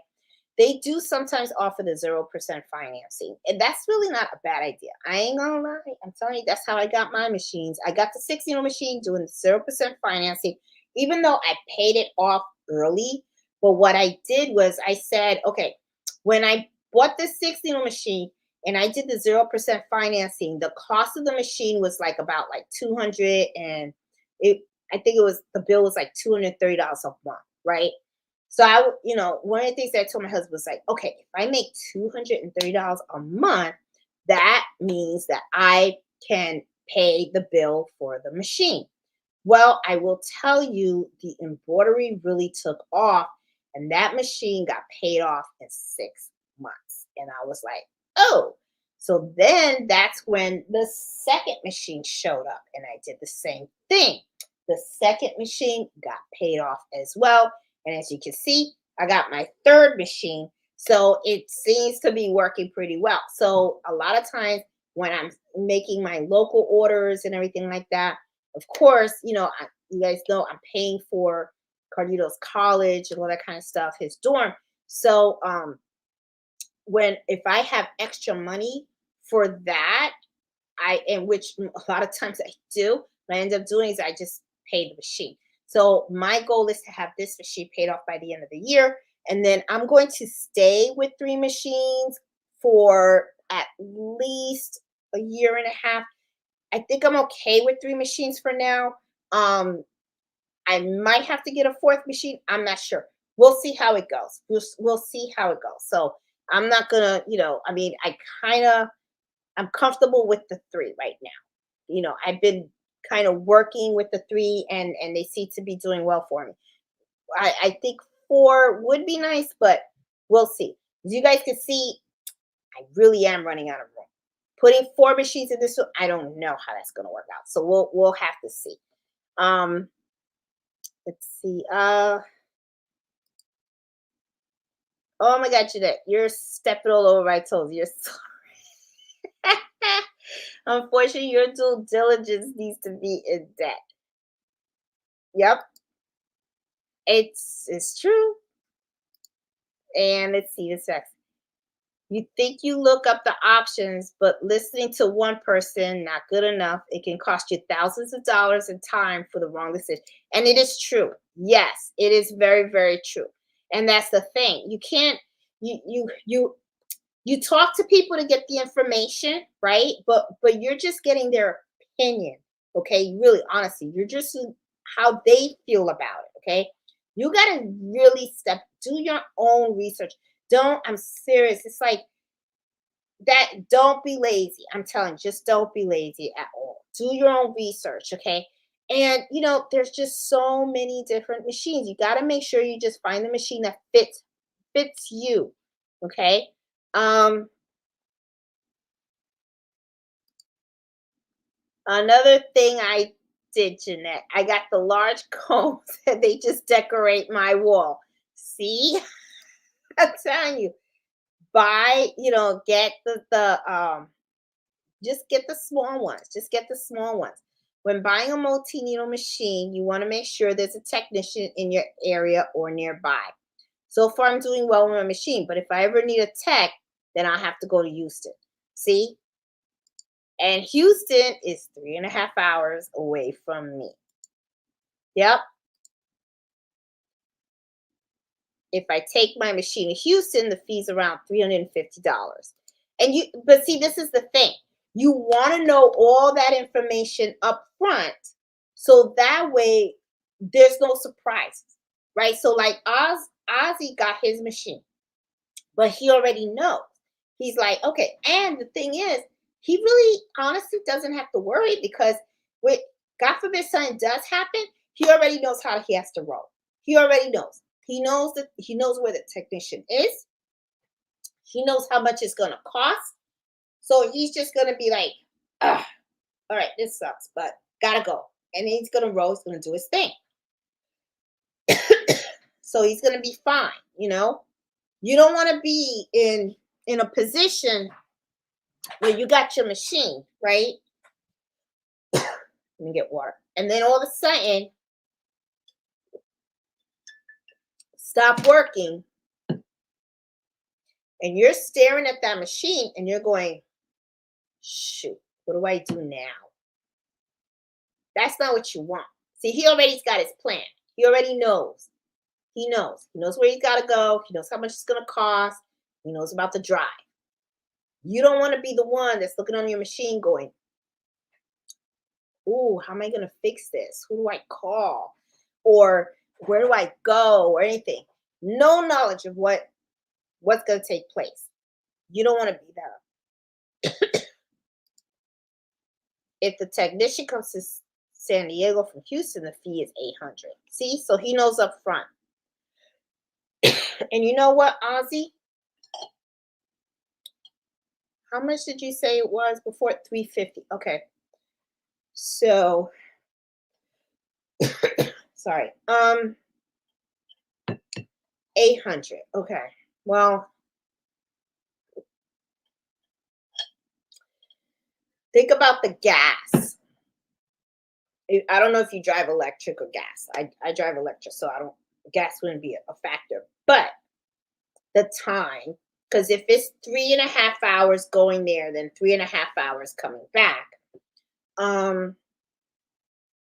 You may, if I were you, I would think about it. Because, and this is the other thing, Ozzy, multi-unit machines, very big, bulky. You got to put them in your, you're going to have to drive it all the way over there, unload it, have them fix it, reload it, drive it all the way back, unload it, stand it up and everything. Sometimes, I don't know. To me, personally, I think I would pay the $800 for them to come to me, because this is the other thing too, transport. What if they fixed it and then you put it in your car, you drive it all the way 3.5 hours, and then something happens, tension or something happens, right? And then you take it home, and then you hook it up and something. So to me, my peace of mind would be like, all right, $800 suck. I know that sucks, but you got to remember, it is a business write-off, right? But the thing is, they're coming to you. They're going to be working on the machine where it actually stands, right? Similar to like the guy that services my machine. When he leaves, nothing touched that machine. It works, and it's going to keep working. So I'm good with it. You know what I'm saying? I didn't have to like take it off the stand and put it in the car, drive it all the way over there, bring it back, and all that stuff. Less of a hassle. But it's up to you, whatever. But just something to think about, something to think about, because what's the difference? 350, what was it? 350 to 800. I'm talking $400, something like that. My math is bad, but I don't think it's that much of a difference. I mean, I would pay the 800. I would just be like, that way it's less of a hassle. See, and Marlene is like, see, in my area, 30 minutes from me is his shop. See? That is a punch in my stomach. I thought if I got an industrial, it was going to hit the ground running. Yeah. See? A lot of us don't realize how many groups there are on Facebook that gives you links to free designs. Not all designs are great, but I do really get some nice ones. Yeah, and you have to test stitch them, Karen, because this is the other thing too. Sometimes even designs that I have bought, I stitched it and it doesn't come out great. Like for instance, I'll give you an example. Here's one. I actually had to modify this design. I bought this design because I thought it was really, really cute. Okay. I'm going to show this to you guys. However, though, it didn't stitch out right. You want to know where it's screwed up? Look at the lion. Look at the outline right here. See that? Look. See how it's misaligned? Look at the feet right here and right here. That's not supposed to be like that. Because when you look at the elephant, it's fine. The giraffe is fine. The zebra's fine. But then when I go to here, look at that. See how the outline's all messed up?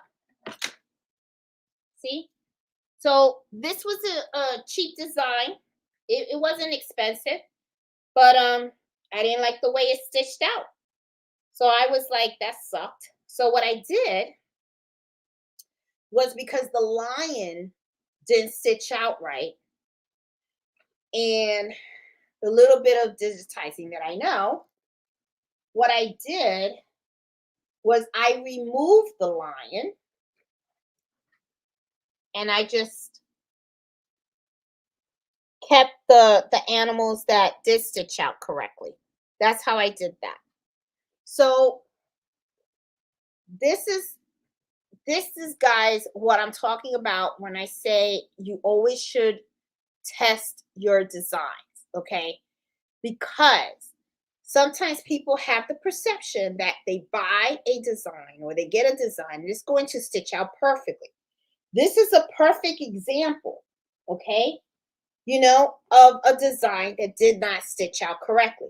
Now, I'm going to tell you, I reached out to the digitizer and I was like, hey, the person that I bought the file from, and I said, hey, that didn't stitch out right. So they came out and they said, well, it's a sketch design. I'm like, sketch my ass. Well, I'm like, please. But you know what? I was like, fine. It was only like $1. I think I paid $1.50 or something for that.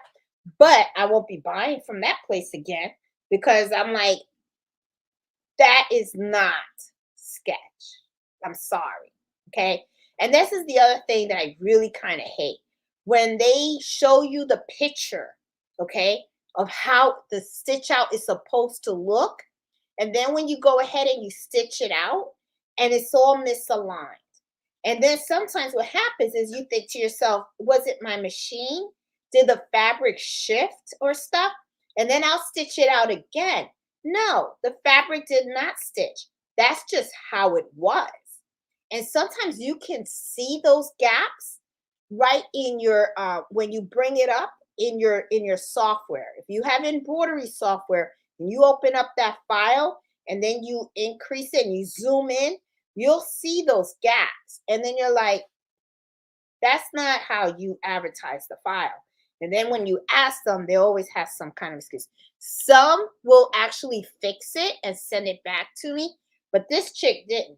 She was like, oh, this is sketch. I said, yeah, right. I was like, whatever. I'm like, I ain't buying from you.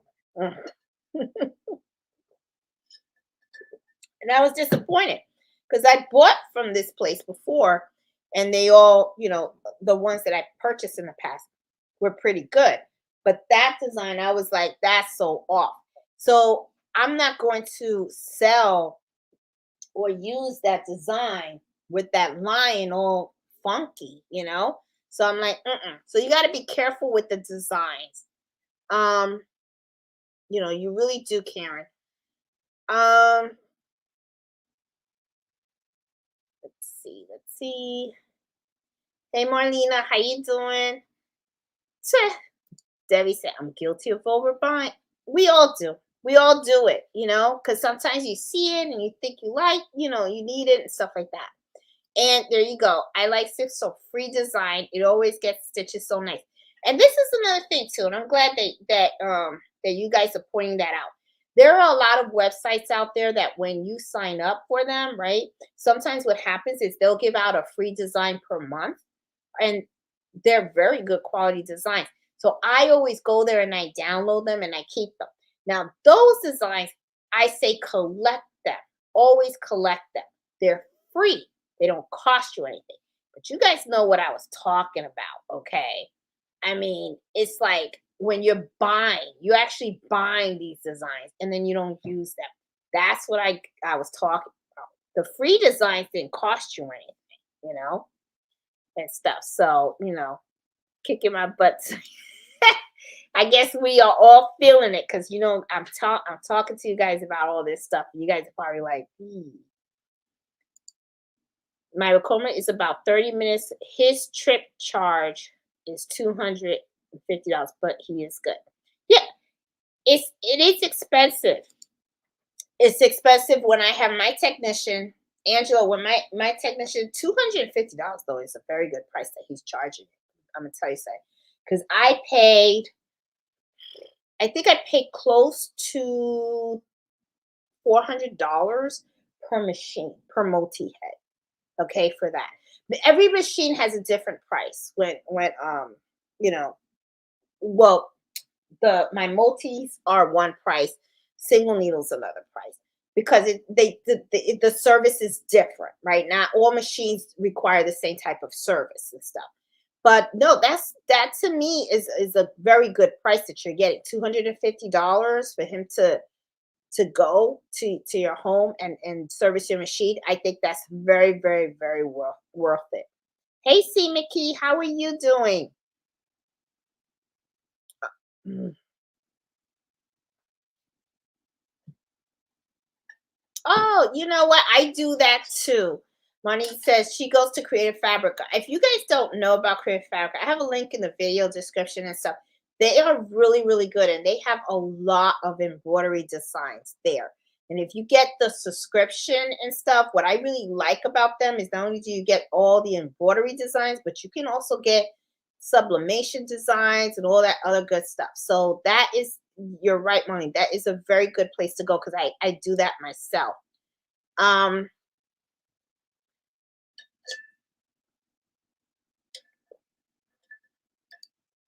see, literally done that. Went for one design and bought five. That happens to me all the time. Michelle, it happens to me all the time. I'm looking for one design too, and I end up with like 10. I do.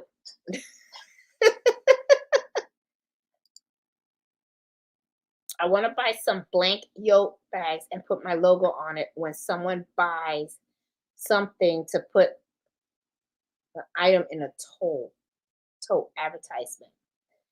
There's a lot of bags that you can get, Kim. I like shopping from Alibaba. I know, I mean, a lot of people ask me, "Oh, do you shop from there? I mean, are they safe?" Yep. I never had a problem. I never had a problem with them. That's where I get my blanks from. They got really, really good prices and stuff. You may want to check them out and stuff. And you could probably get something. They're pretty cheap. Hey, Simone, how you doing? Hey, Kim. Jen Owens, you are so right. I'm trying to switch what I purchase, but time is minimal sometimes. It is. I'm telling you. You end up buying all this stuff. And then what's so funny is this is another thing. You buy all these designs, right? And then you go, I'll stitch them later. You forget you had them. You forget you had them.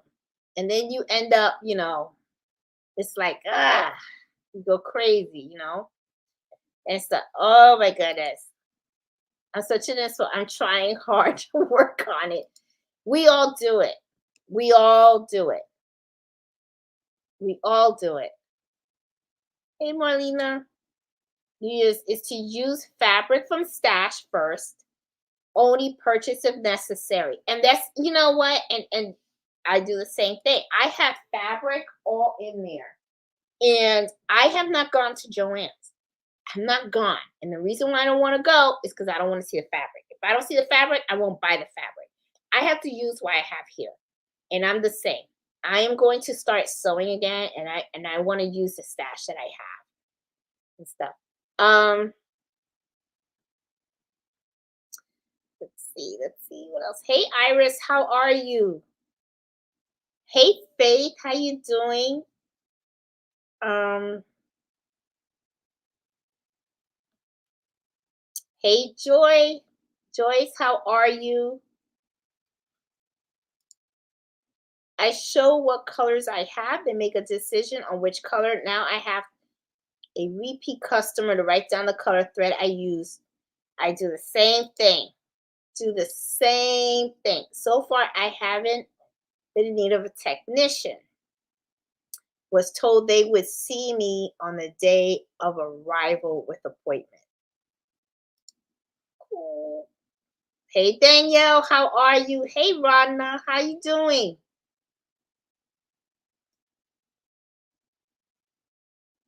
Let's see.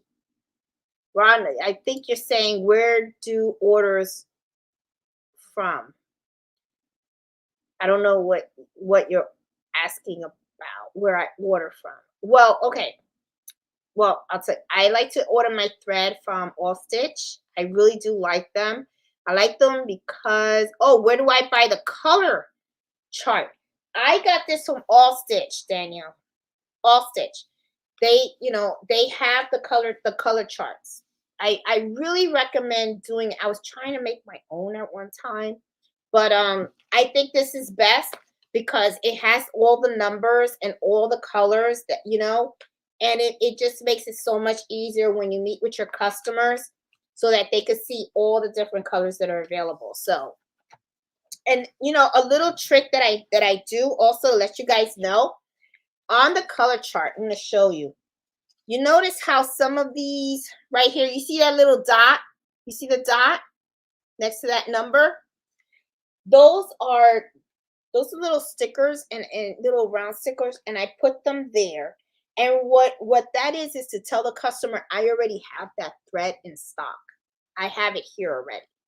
So I don't have to go out and order it. Okay. Now, if you don't see a little circle dot there, then that means I have to order it and stuff. But every time I get new thread, I always go in here and I mark it so that way I know that I do have it here and stuff, because you can easily forget what colors you have and what colors you don't. So that's one way that I keep track of it and stuff. I all stitch, all stitch. I'll put the link to this in the video description for you guys and stuff, but it's all stitch, allstitch.com. That's where I get this. This is really the best thing. And I have two. I have the one for poly, and then I have the one for rayon. The rayon. And let's go even further. Guys, I even have for Habdash, okay? I have the color chart for them. Okay? And this is for the Glide brand, okay? So, but I don't really order from them. I do mostly Madeira. That's what I really do.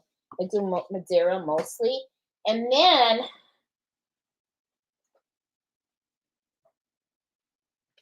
candle thread.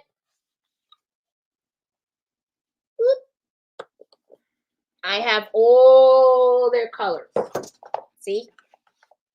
Whee! So I tell you, that's why it takes a long time when you meet with customers and they say, "Hey, what thread?"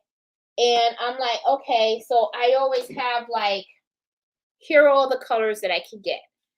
A lot of times what I'll do is I'll just give them these two. I just give them Madeira. If they don't find what they want in the Madeira, then what I'll do is I'll come out and say, okay, then I'll go to these two. And then I'll say, do you see a particular color that in these? And then I'll order from these. But so far, they've been pretty good with the Madeira colors. So, and I prefer to order from the All Stitch because they're so quick. Because All Stitch is in Baltimore and I'm in Virginia, so it's not that far, right? So usually if I place an order, I'll get my thread in like 2 days, something like that. It doesn't take that long. So I prefer to do that. But yeah, these I strongly recommend, especially if you are in the embroidery business. When you buy the thread, and stuff, ask the manufacturer, do you have a thread chart? Sometimes you'll get the thread chart for free, okay? If you buy the case of the set of the threads, they'll throw it in. Other times they ask that you pay for it. And sometimes it's not that expensive. It's about like 5, 6 bucks. But to me, it's worth it for the simple fact that they actually see the thread. Because if you look really closely, okay, and I'm putting it all up there, this is the actual thread, okay? This is the thread. See? So the customer sees the actual thread in the color. Okay. So it's not, I prefer this than doing a picture because sometimes the picture can fade the color or make the color too bright. And what happens is the customer will see the picture of it and then go, oh, okay, that looks like the blue that I want. But when you have something like this, what they see is what they get. There's no deviation of it, okay? Unless the company screws up and changes the color dye. You know what I'm saying? But that's why I like these because I know for sure that the customer knows in advance what color thread they selected when, for their project. So that to me is really, really, really important, stuff like that. So, um, yeah. So let me see. Hmm. Ah, thanks guys for the support. Yes, please give me a thumbs up if you like the information that I share with you guys. Um, I see a lot of people are talking about their color charts. Um, I have not tried. Marina's saying that she's slowly transitioning to all exquisite thread. I have not tried that thread. I've heard really good things about it. I heard they're very, very good quality. So I definitely I need to at least place an order of that thread because I really would like to see it because I'm always in the hunt for good thread. Candle thread I like, but it's a little on the economical side. So it kind of depends. The thread I use kind of depends on the project, right? If I am doing like dinner napkins, something that I need something to really look elegant, shiny and stuff, I go for the Florina um, thread because they're usually shiny. On other things, I prefer to do the Mandera. Sometimes I'll use the candle. Candle thread is not bad thread. I mean, it doesn't. It's not like you know low quality thread or anything like that. I was a little afraid of it because I was like, okay, they're a little on the inexpensive side, even though I heard their prices went up a little bit. But I do kind of like I'm just very particular about my thread. I like my thread to be of very, very good quality. Be very careful also about very inexpensive threads because sometimes they lose when out of washes and stuff like that, they can lose the color of the dye and stuff like that. I've heard some stuff. But no, candle thread seems to be pretty good. And the glide thread is a little bit on the pricey side, I think, but their thread is good quality too. Sometimes you get what you pay for, but there are good threads out there that are pretty inexpensive as well that are good quality. So um yeah, and I know a lot more people are buying candle thread too. Um let's see. Ah, Tamika said, I need to be here tonight because I was filling my cart.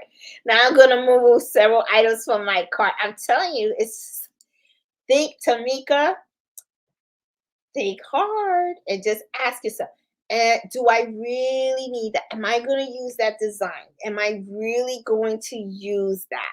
If you're going to use it, then do it. But my whole thing is just be careful because you can get caught up in the moment and then all of a sudden you're buying all these designs and you didn't even use them. I'm just saying. Just saying. Um, let's see. Need to get yep. I use the Visa print too. Yeah. Um, oh, Ozzy says he uses his Facebook and business page. Oh, see, I'm guilty of that. Website paid for, and I don't even know how to use it. Yeah, and that has, I did that with I think it was Shopify or something like that. They had a time where it was like 3 months for free to give it a shot. Um, it looked okay, but the thing is, setting up the website, it was very time consuming. Now, I'm sure that once you have it set up, it's probably easy to maintain, but I just really didn't have the time to do it.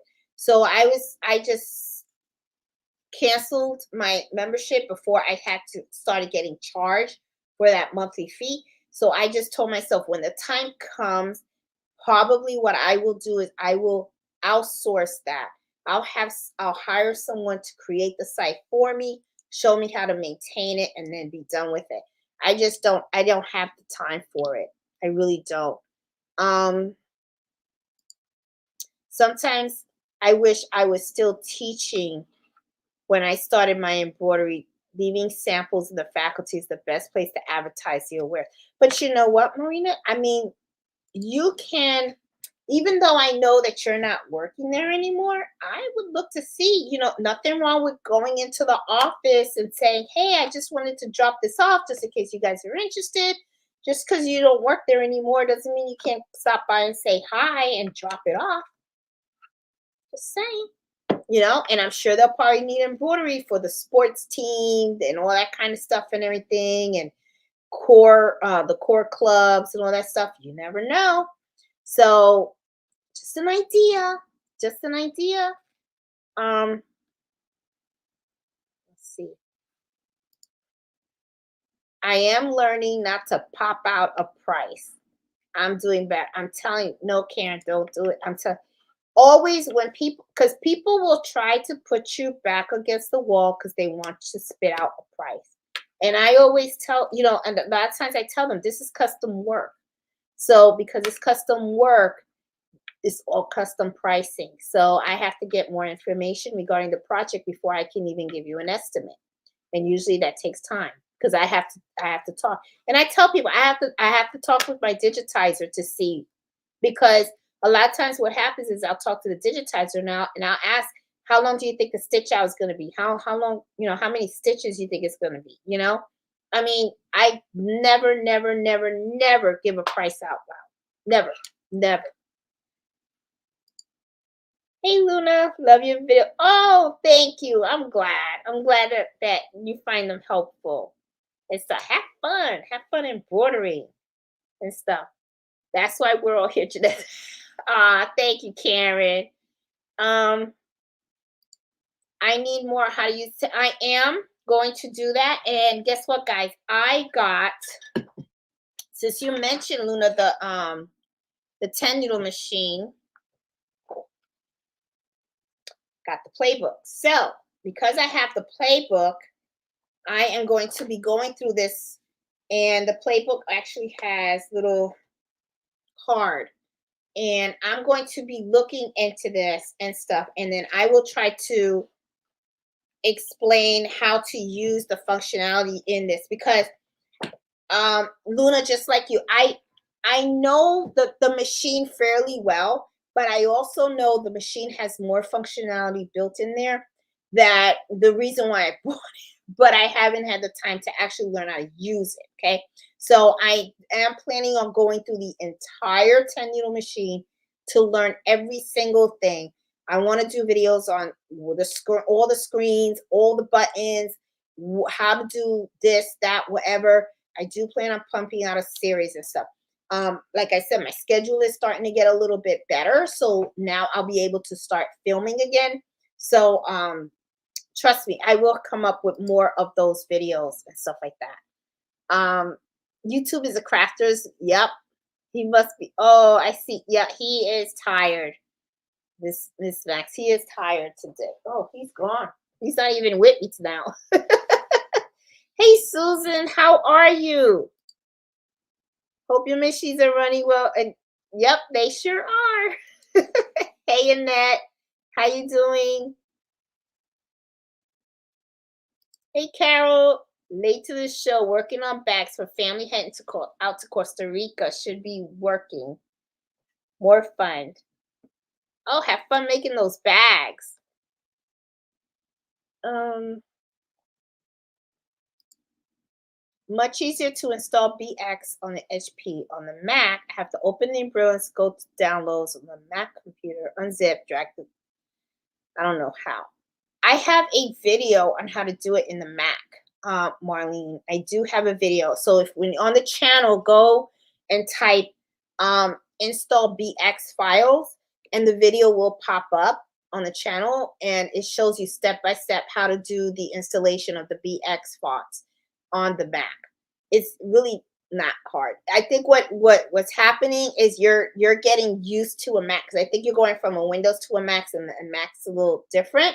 So, but once you get used to how the Mac works, you're gonna be fine. You're gonna be fine. Then you're gonna fall in love with the Mac, and you're gonna be like, I can't believe I used Windows, and stuff. Um, I feel I'm not ready. Hubby thinks so. If not perfect, it's not good to me.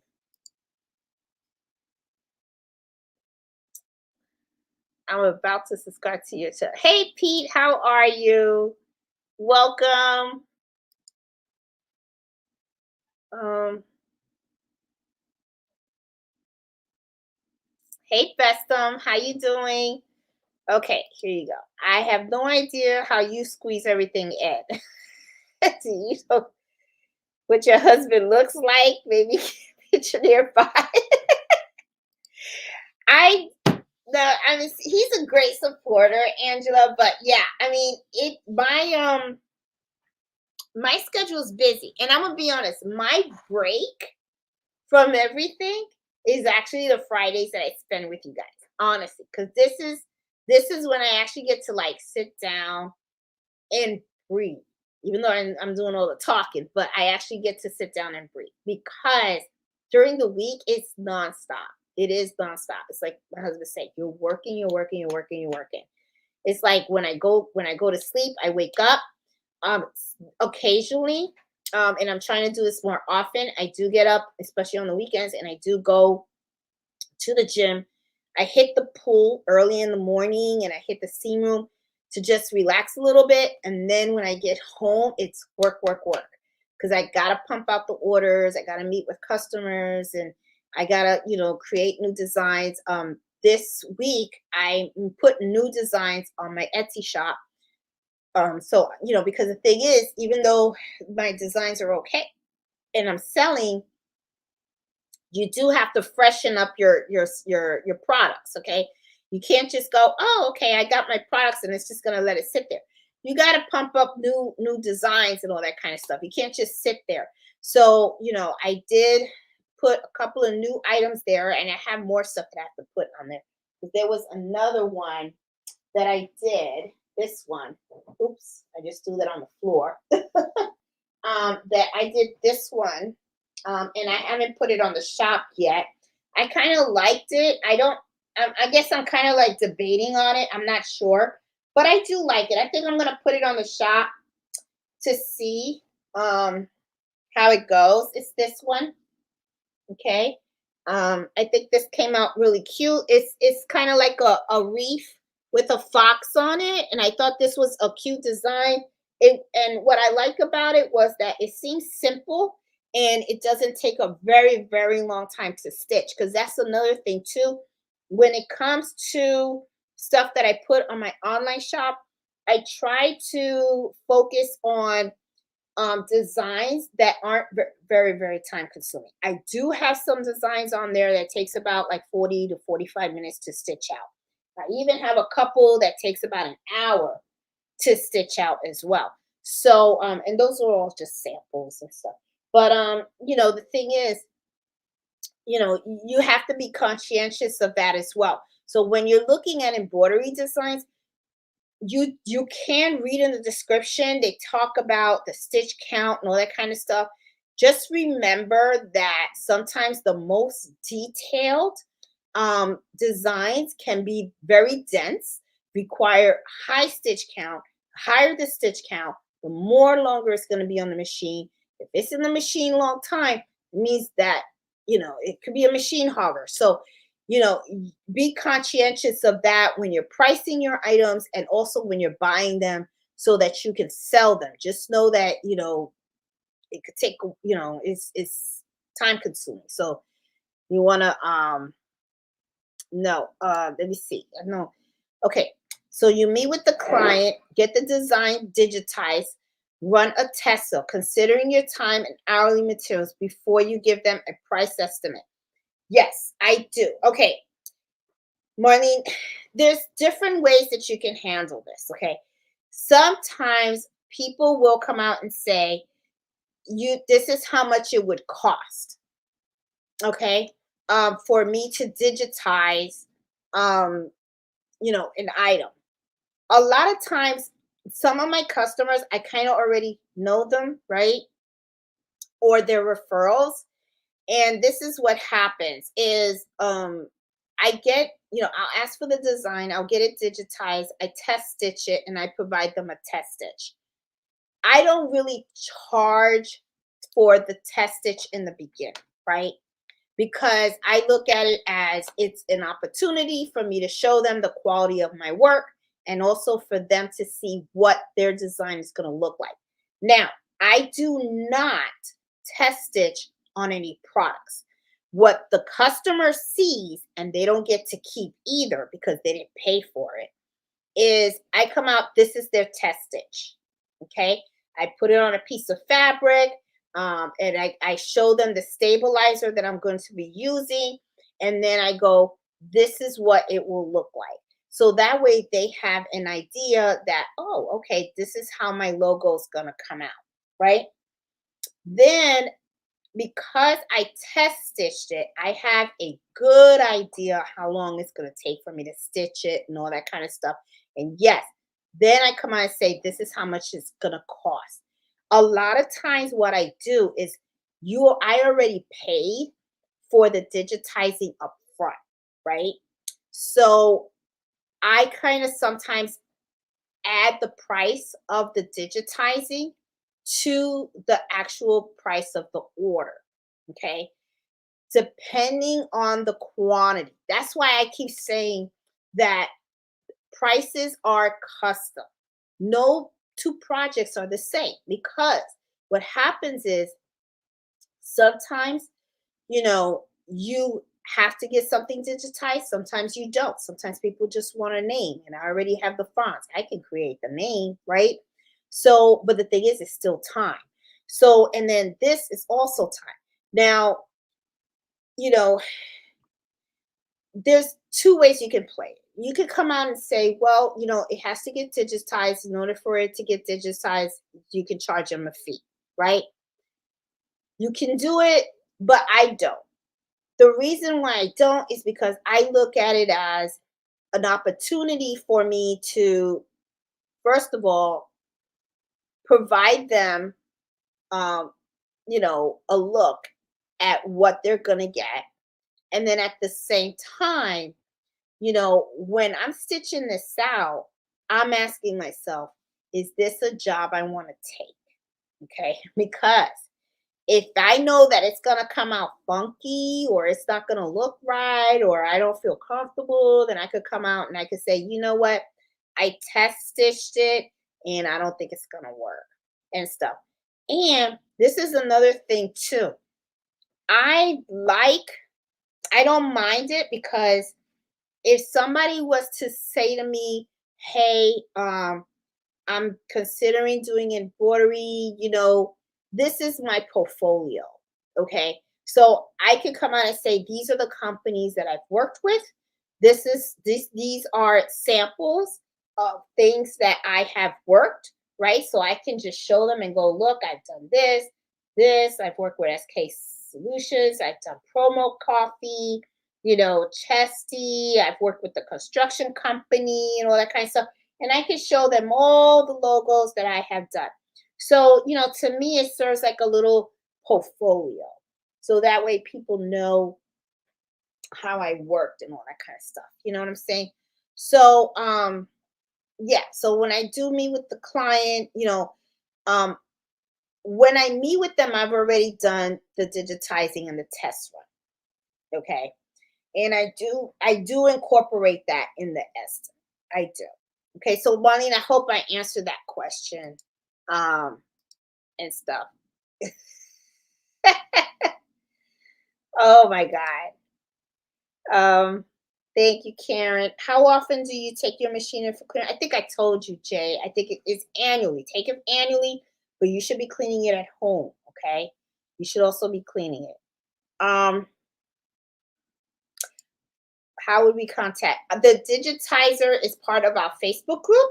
Okay, his name is Fossil, and if you look on the guide of the Facebook group, I do have a list of the digitizers that I use.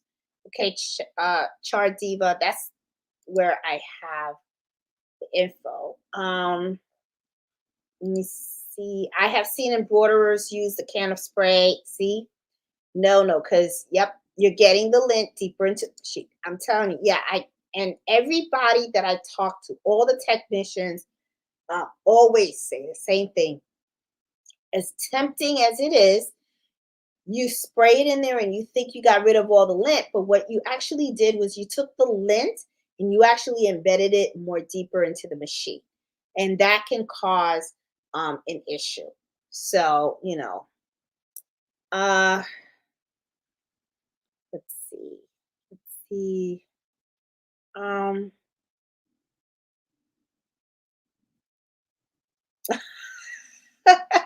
you guys are funny. Oh my God. Hey, Liliana, how are you? See, Liliana's in the house. Um, Let me see. I am so addicted that I only talk about embroidery and anything related to this. I'm the same. I'm telling you, I get up in the morning and this is my thing. This is my thing. Okay. Now, I still have my day job, don't get me wrong. But I am gonna tell you something, it's a struggle because I'm like, okay, I only got 2 years left, 2 years retired, and then I can do this. So yeah, but I'm the same. I live and I breathe it and stuff. Um, Karen said I have to start stacking the machines like a washer and dryer. I know, I will. Okay. Hey, John, the weight of a multi-tool machine differs. Okay. It depends. Every brand is different because not all of the embroidery machines are made the same. Some are made out of plastic, some are made out of metal. I have seen some embroidery machines. I think this one weighs, I think it's like 100 pounds, the one that I have, something like that. Um, or maybe it was a little bit more. I know that I actually hired movers, but the thing is, me and my husband are old. Okay, so my husband has a bad back. So could we have between me and him taking it upstairs? We could have, but I don't want him to get hurt or anything like that. So I actually just hired a mover, and I know that was easy money for them, but I didn't care. I didn't want anyone hurt, and this is the thing too. If we accidentally drop that machine, that's 15 grand right there. So I was like, no. So um, I have seen some embroidery machines that weigh like 2 or 300 pounds. The multi-use machines, it depends. So when you are looking at a particular brand, you could usually check the specs and it'll tell you exactly how much they weigh. So there's different weights and stuff like that. Hey, Debbie, how you doing? Hey, Denise. Please put we love your videos and your lives. I will definitely, Denise, I will be putting more videos out there. Trust me, I will. Yes, there you go. Angela Stitches. Yeah, I think I said it right. Oh, that's yeah. I think this one's 100 pounds. They're not that heavy. These are not that heavy and stuff. But there are some machines out there that are quite heavy and stuff. Um, hey, Carol, got my machine this summer, and the tech is the shop owner's husband. good support. Got notice last week that they're retiring. Hope they train someone to take over. Oh, yeah. I paid a tech to come to, I live in Long Island. Yep. 65 pounds. Yep. See? Yeah, every machine weighs different and stuff. Let's see. I'm gonna go through. It's 10:30, guys. It's 10:30. Mm, uh, I bought some of the jungle animals on Etsy and tested them and had the same outline problem. Yeah, and you know what, Marsha? This is the thing that really kind of like ticked me off is that when I reached out to them and I was like, hey, your outline is off, they were kind of like, I feel like, the response wasn't good. So I was like, okay. And this is the thing. I mean, they are very cheap. Okay. Some of those designs only cost like $1 or something like that. So then what ends up happening is if I really want that design to work, then I have to take that design and then I have to send it over to Fazil, who's the digitizer that I like to work with, and that he fixes it for me. But of course, Fazil's not working for free, so I have to pay Fazil. So what ends up happening is that dollar design ended up costing me like 11 bucks or something. You know, occasionally he helps me out and stuff like that. But I don't like it when he does that because that's his time. So just like I want people to respect my time, I want to respect his. So yeah, I mean, that's why it's like sometimes it's like I don't know.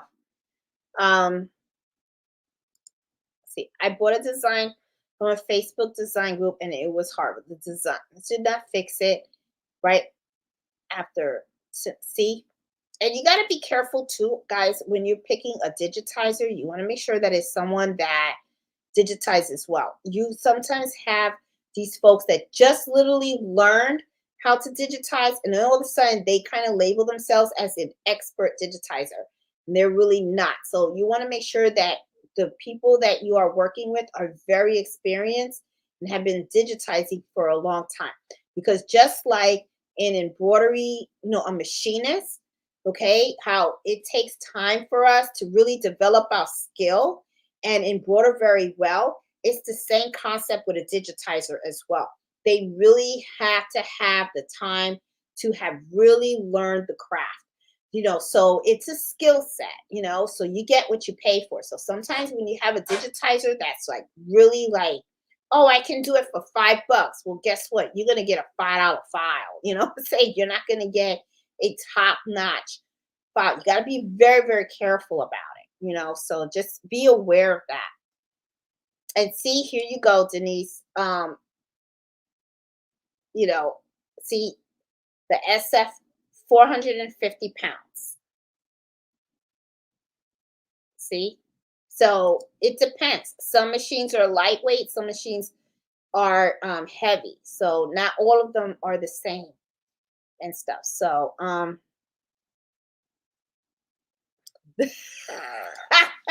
yes, Karen.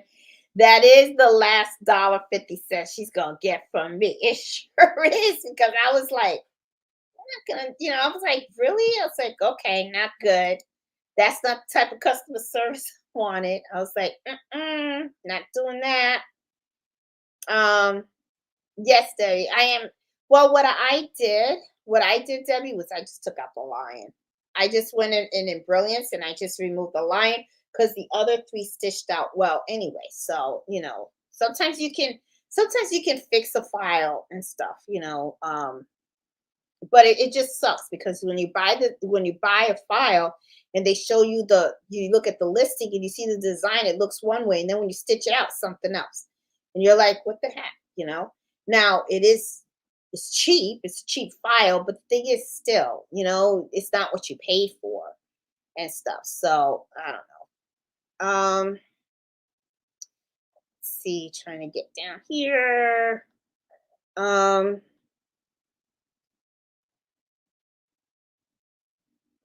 let's see. What's worse than forgetting you bought a design is buying the same design twice. Oh yeah, and I've done that too, Michelle. I have done that too. So it's like great, I'm like, that's why I'm saying, when you buy the design, try to use them right away. Um, oh, I don't there's a lot of sellers on there. Um, Michelle, I know it's Alibaba. Okay, and if you do a search on um quilted baby blankets, heirloom, quilted heirloom baby blankets, you'll get it, the sellers. Now, the thing is, Michelle, I don't use like one particular vendor from Alibaba. You'll see several vendors and stuff. The thing is, I always use the vendor that offers the best price. Like, there's some vendors that they'll come out and they'll say, hey, the blankets will be $6.50 per blanket, right? But they want you to buy 100. So if you're okay with buying 100, then I would be like, okay, I could buy 30 in one color, 30 in one color, 30 in another color. Then you're kind of like set with that, right? And then you only pay $6.50 per blanket. There are other vendors out there that will say you just have to buy 60 or you have to buy 50 and stuff like that. So depending on the volume of blankets that I need, right? Because if I'm like really low, then I'll come out and say, okay, I'll need 100. But I usually buy like 50 or 60, right? And so, but I don't really have like a particular vendor. I just go to Alibaba.com and then I type in the baby blanket. I never, and sometimes it'll be the same vendor, sometimes not, but I've never had a problem with any of them. Okay, so I hope that helps and stuff. Hey Shirley, how are you? Um, let's see. Okay, Marsha, I have a couple of threads that are rayon, but I usually use the polyester. That's what I usually use. I use the polyester one. Now, I do have the rayon colors, just in case the customer wants rayon, then I'll go ahead and I'll order it. I just have very, very few of these. And but it's the poly. The poly is the one that I usually use. Um, the candle thread is nice. I have used it. I have used it. I I I just like the Madeira. The reason why I really prefer the Madeira is because I get my thread from allstitch.com. I like the way allstitch.com has the color laid out.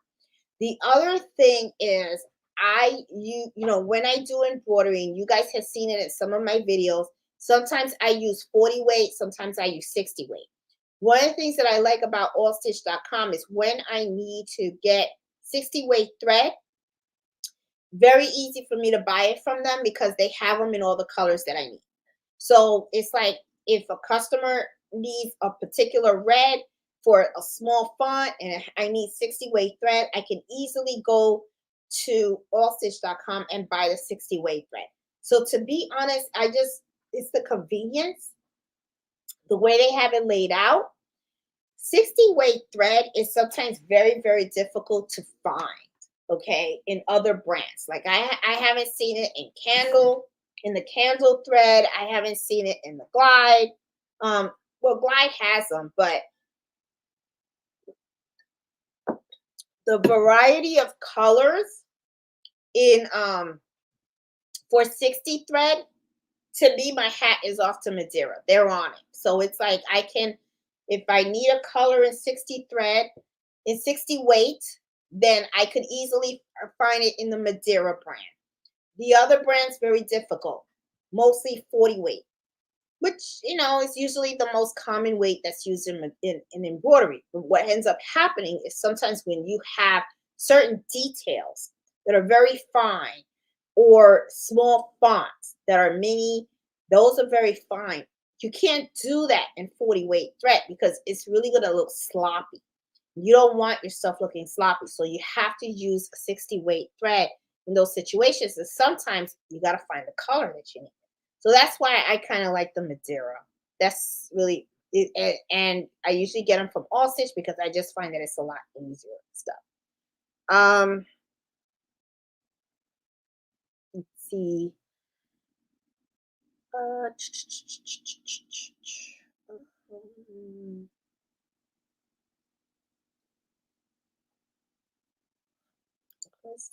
Hey, when you have membership for Creative Fabrica, do you then own the image? You okay. You don't you don't own the image. You have the right to use the image. In Creative Fabrica, usually you have the license, right?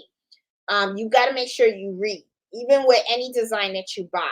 You don't want to have any copyright issues or anything like that. Sometimes when you buy a design, a digitizer will put in there that it's okay for you to use the design for selling products and all that kind of stuff. With Creative Fabrica, they do have the license and stuff like that. So just what I recommend is when you before you download the image, if that's something that you want to do, make sure that you read it and that you understand and stuff, because you don't want to get into anything kind of messy and stuff. Um, Getting all the colors from the catalog is money. It is. It is. I have all the colors from Repos Jaman because it's the one company I've been using for 25 years. It is. It's a lot of money. That's why I just like to buy. I prefer to just get the color chart and then I just buy the colors that I need. I also started with just a small little kits. When I first started embroidery, I just bought the Brother 3. And it was like the 63 colors. And then later on, you buy other kits and stuff and you kind of grow your colors and stuff like that. But yeah, that's usually what I do. But yeah, if you it's a lot, you know. Um the best threads are the 100% unless you need to do any special embroidery that requires different quality threads. Yep, I agree. Those and that's actually my favorite and stuff. Hey Deidre, how you doing? About the thread cards. Yeah, thread cards are really great. I mean, it makes things so much easier. So much easier and stuff. Um oh, DJ says she stands by the candle thread. She likes them. Do I give my machine a name? I do. I have Boricua 1.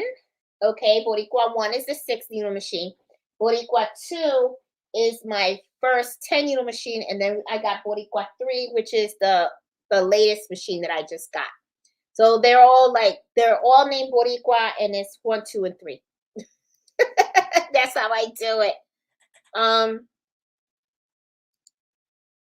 Of course, I can share it. It's Fazil, and he's part of our Facebook group. Okay, so he's focal. What is it?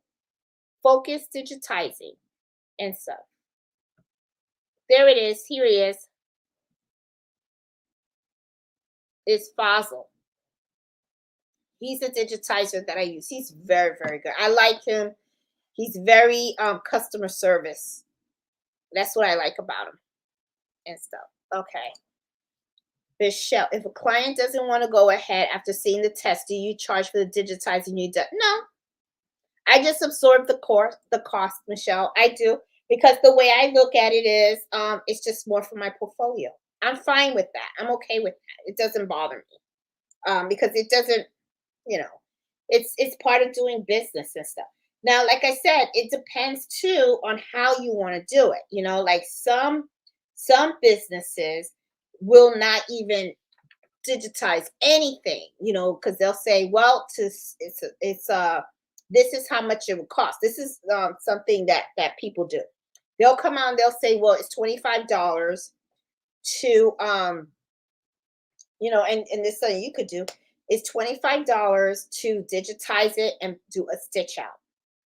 If you decide to go ahead with the order, then that money that you paid will be incorporated. It's like a credit or something, or you could do 50% of that will be a credit to your estimate.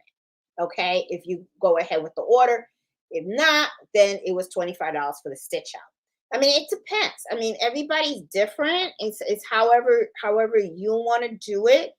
Personally, for me right now, this seems to work pretty well. A lot of time, I've really never had someone not put an order in after a stitch out, honestly. I have personally turned down the order, because I just didn't want to do it. I was like, this is too time consuming. It's gonna be like too much. So I would just tell them, I would give them the stitch and I would say I could do it, but it's just that I really don't have the time. It's too time consuming and stuff like that. Well, I'll give them an outrageous price. So that they could turn it down. I don't feel bad. No, at least but you can do that. But yeah, I just see the little stitch right here thing. Yeah, little fuzz thing going here. See, that's the other thing too. When you're into digitizing and stuff like that, as soon as you see a little imperfection, you just want to fix it right away and stuff. But yeah, that's something you can do. You can have them pay for that service up front, and then after they place the order, you can tell them, okay, well, 50% of the cost gets into your estimate, stuff like that. You can do it either way. You know, let's see. Oh, and Liliana, she has Japan machines, and they're um 500 pounds, and others are 300. Yeah, Japan, and it depends the material that they're made of, that the machines are made of. Um, I talked to my family about my embroidery, and after 2 minutes, I see their eyes glaze over. Yeah, it's the same with me. I mean, it's like, because it's all about that. Jeanette, your table are on sale on Amazon. And I already have them in stock, so I cannot get any more. And I'm actually going to start exploring on trying out other table napkins and stuff, because now they got different styles. They have the table napkins, they have the like little frenzy in the corners and stuff. So I'm gonna start looking at other table napkins and stuff and everything. Hey Tammy, how are you? I'm guilty of overbuying too. I think I just received packages in the mail. I tell you, Amazon did it because you feel like you got a gift every day. That's what it is. Um, let's see. I think I got it. Don't touch. See, she's different. I don't touch any designs until I get paid for the digitizing. See, and Liliana does it different. She asks for the money all up front and stuff. Um, I wonder if I take the jungle into the infancy and fix it. I'll ask Cynthia. Yeah, so yeah, guys. So I'm gonna call it the night. And as always, my 1 hour is like what, 3 hours. But you guys be hanging in there with me and stuff, so it seems to be working. I guess you guys like the information and all that stuff. So yeah, I've been working on new stuff, trying to get new designs and stuff like that. Um look, isn't this cute? Look, show you. Isn't that cute? I love this cross. I found this cross. I thought it was so pretty. I was like, oh, um, I've been getting a lot of orders for baptism.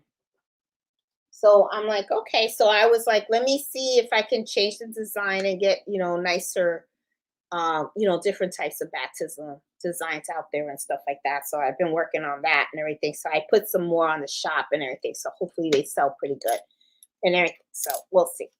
But guys, I am going to call it the night. As always, thank you so much for spending your Friday evenings with me and stuff, because you guys could be anywhere in the world, but we're hanging out. And I really, really appreciate that. And as always, I appreciate all the support from all you guys and stuff. So this weekend, I do plan on videotaping the alphabet toy that I promised you guys. I also want to do a project doing reverse hooping. Okay, so that you guys can know, because I know I mentioned that a couple of times and you guys were like, what is that? So it's something that's pretty neat, and I think you guys are gonna enjoy that. It's a kind of like a tricky way to embroider things that sometimes you have a hard time getting through the arm. So I will definitely make sure that I videotape that so I can show you guys what reverse hooping is. It was just something that I learned, and I found it pretty helpful, and I was like, this is pretty cool. So anyway, I plan on doing 2 videos this weekend, and I will post them on Sunday so that you guys can see that. And I will talk to you guys later. You guys have a great weekend and stuff. And if you like the information that I shared with you guys, please give me a thumbs up. New to the channel, please consider subscribing. And I will see you guys next Friday. So you guys have a great one, and I will talk to you guys later. Thanks again for all the support. Bye. Have a good night.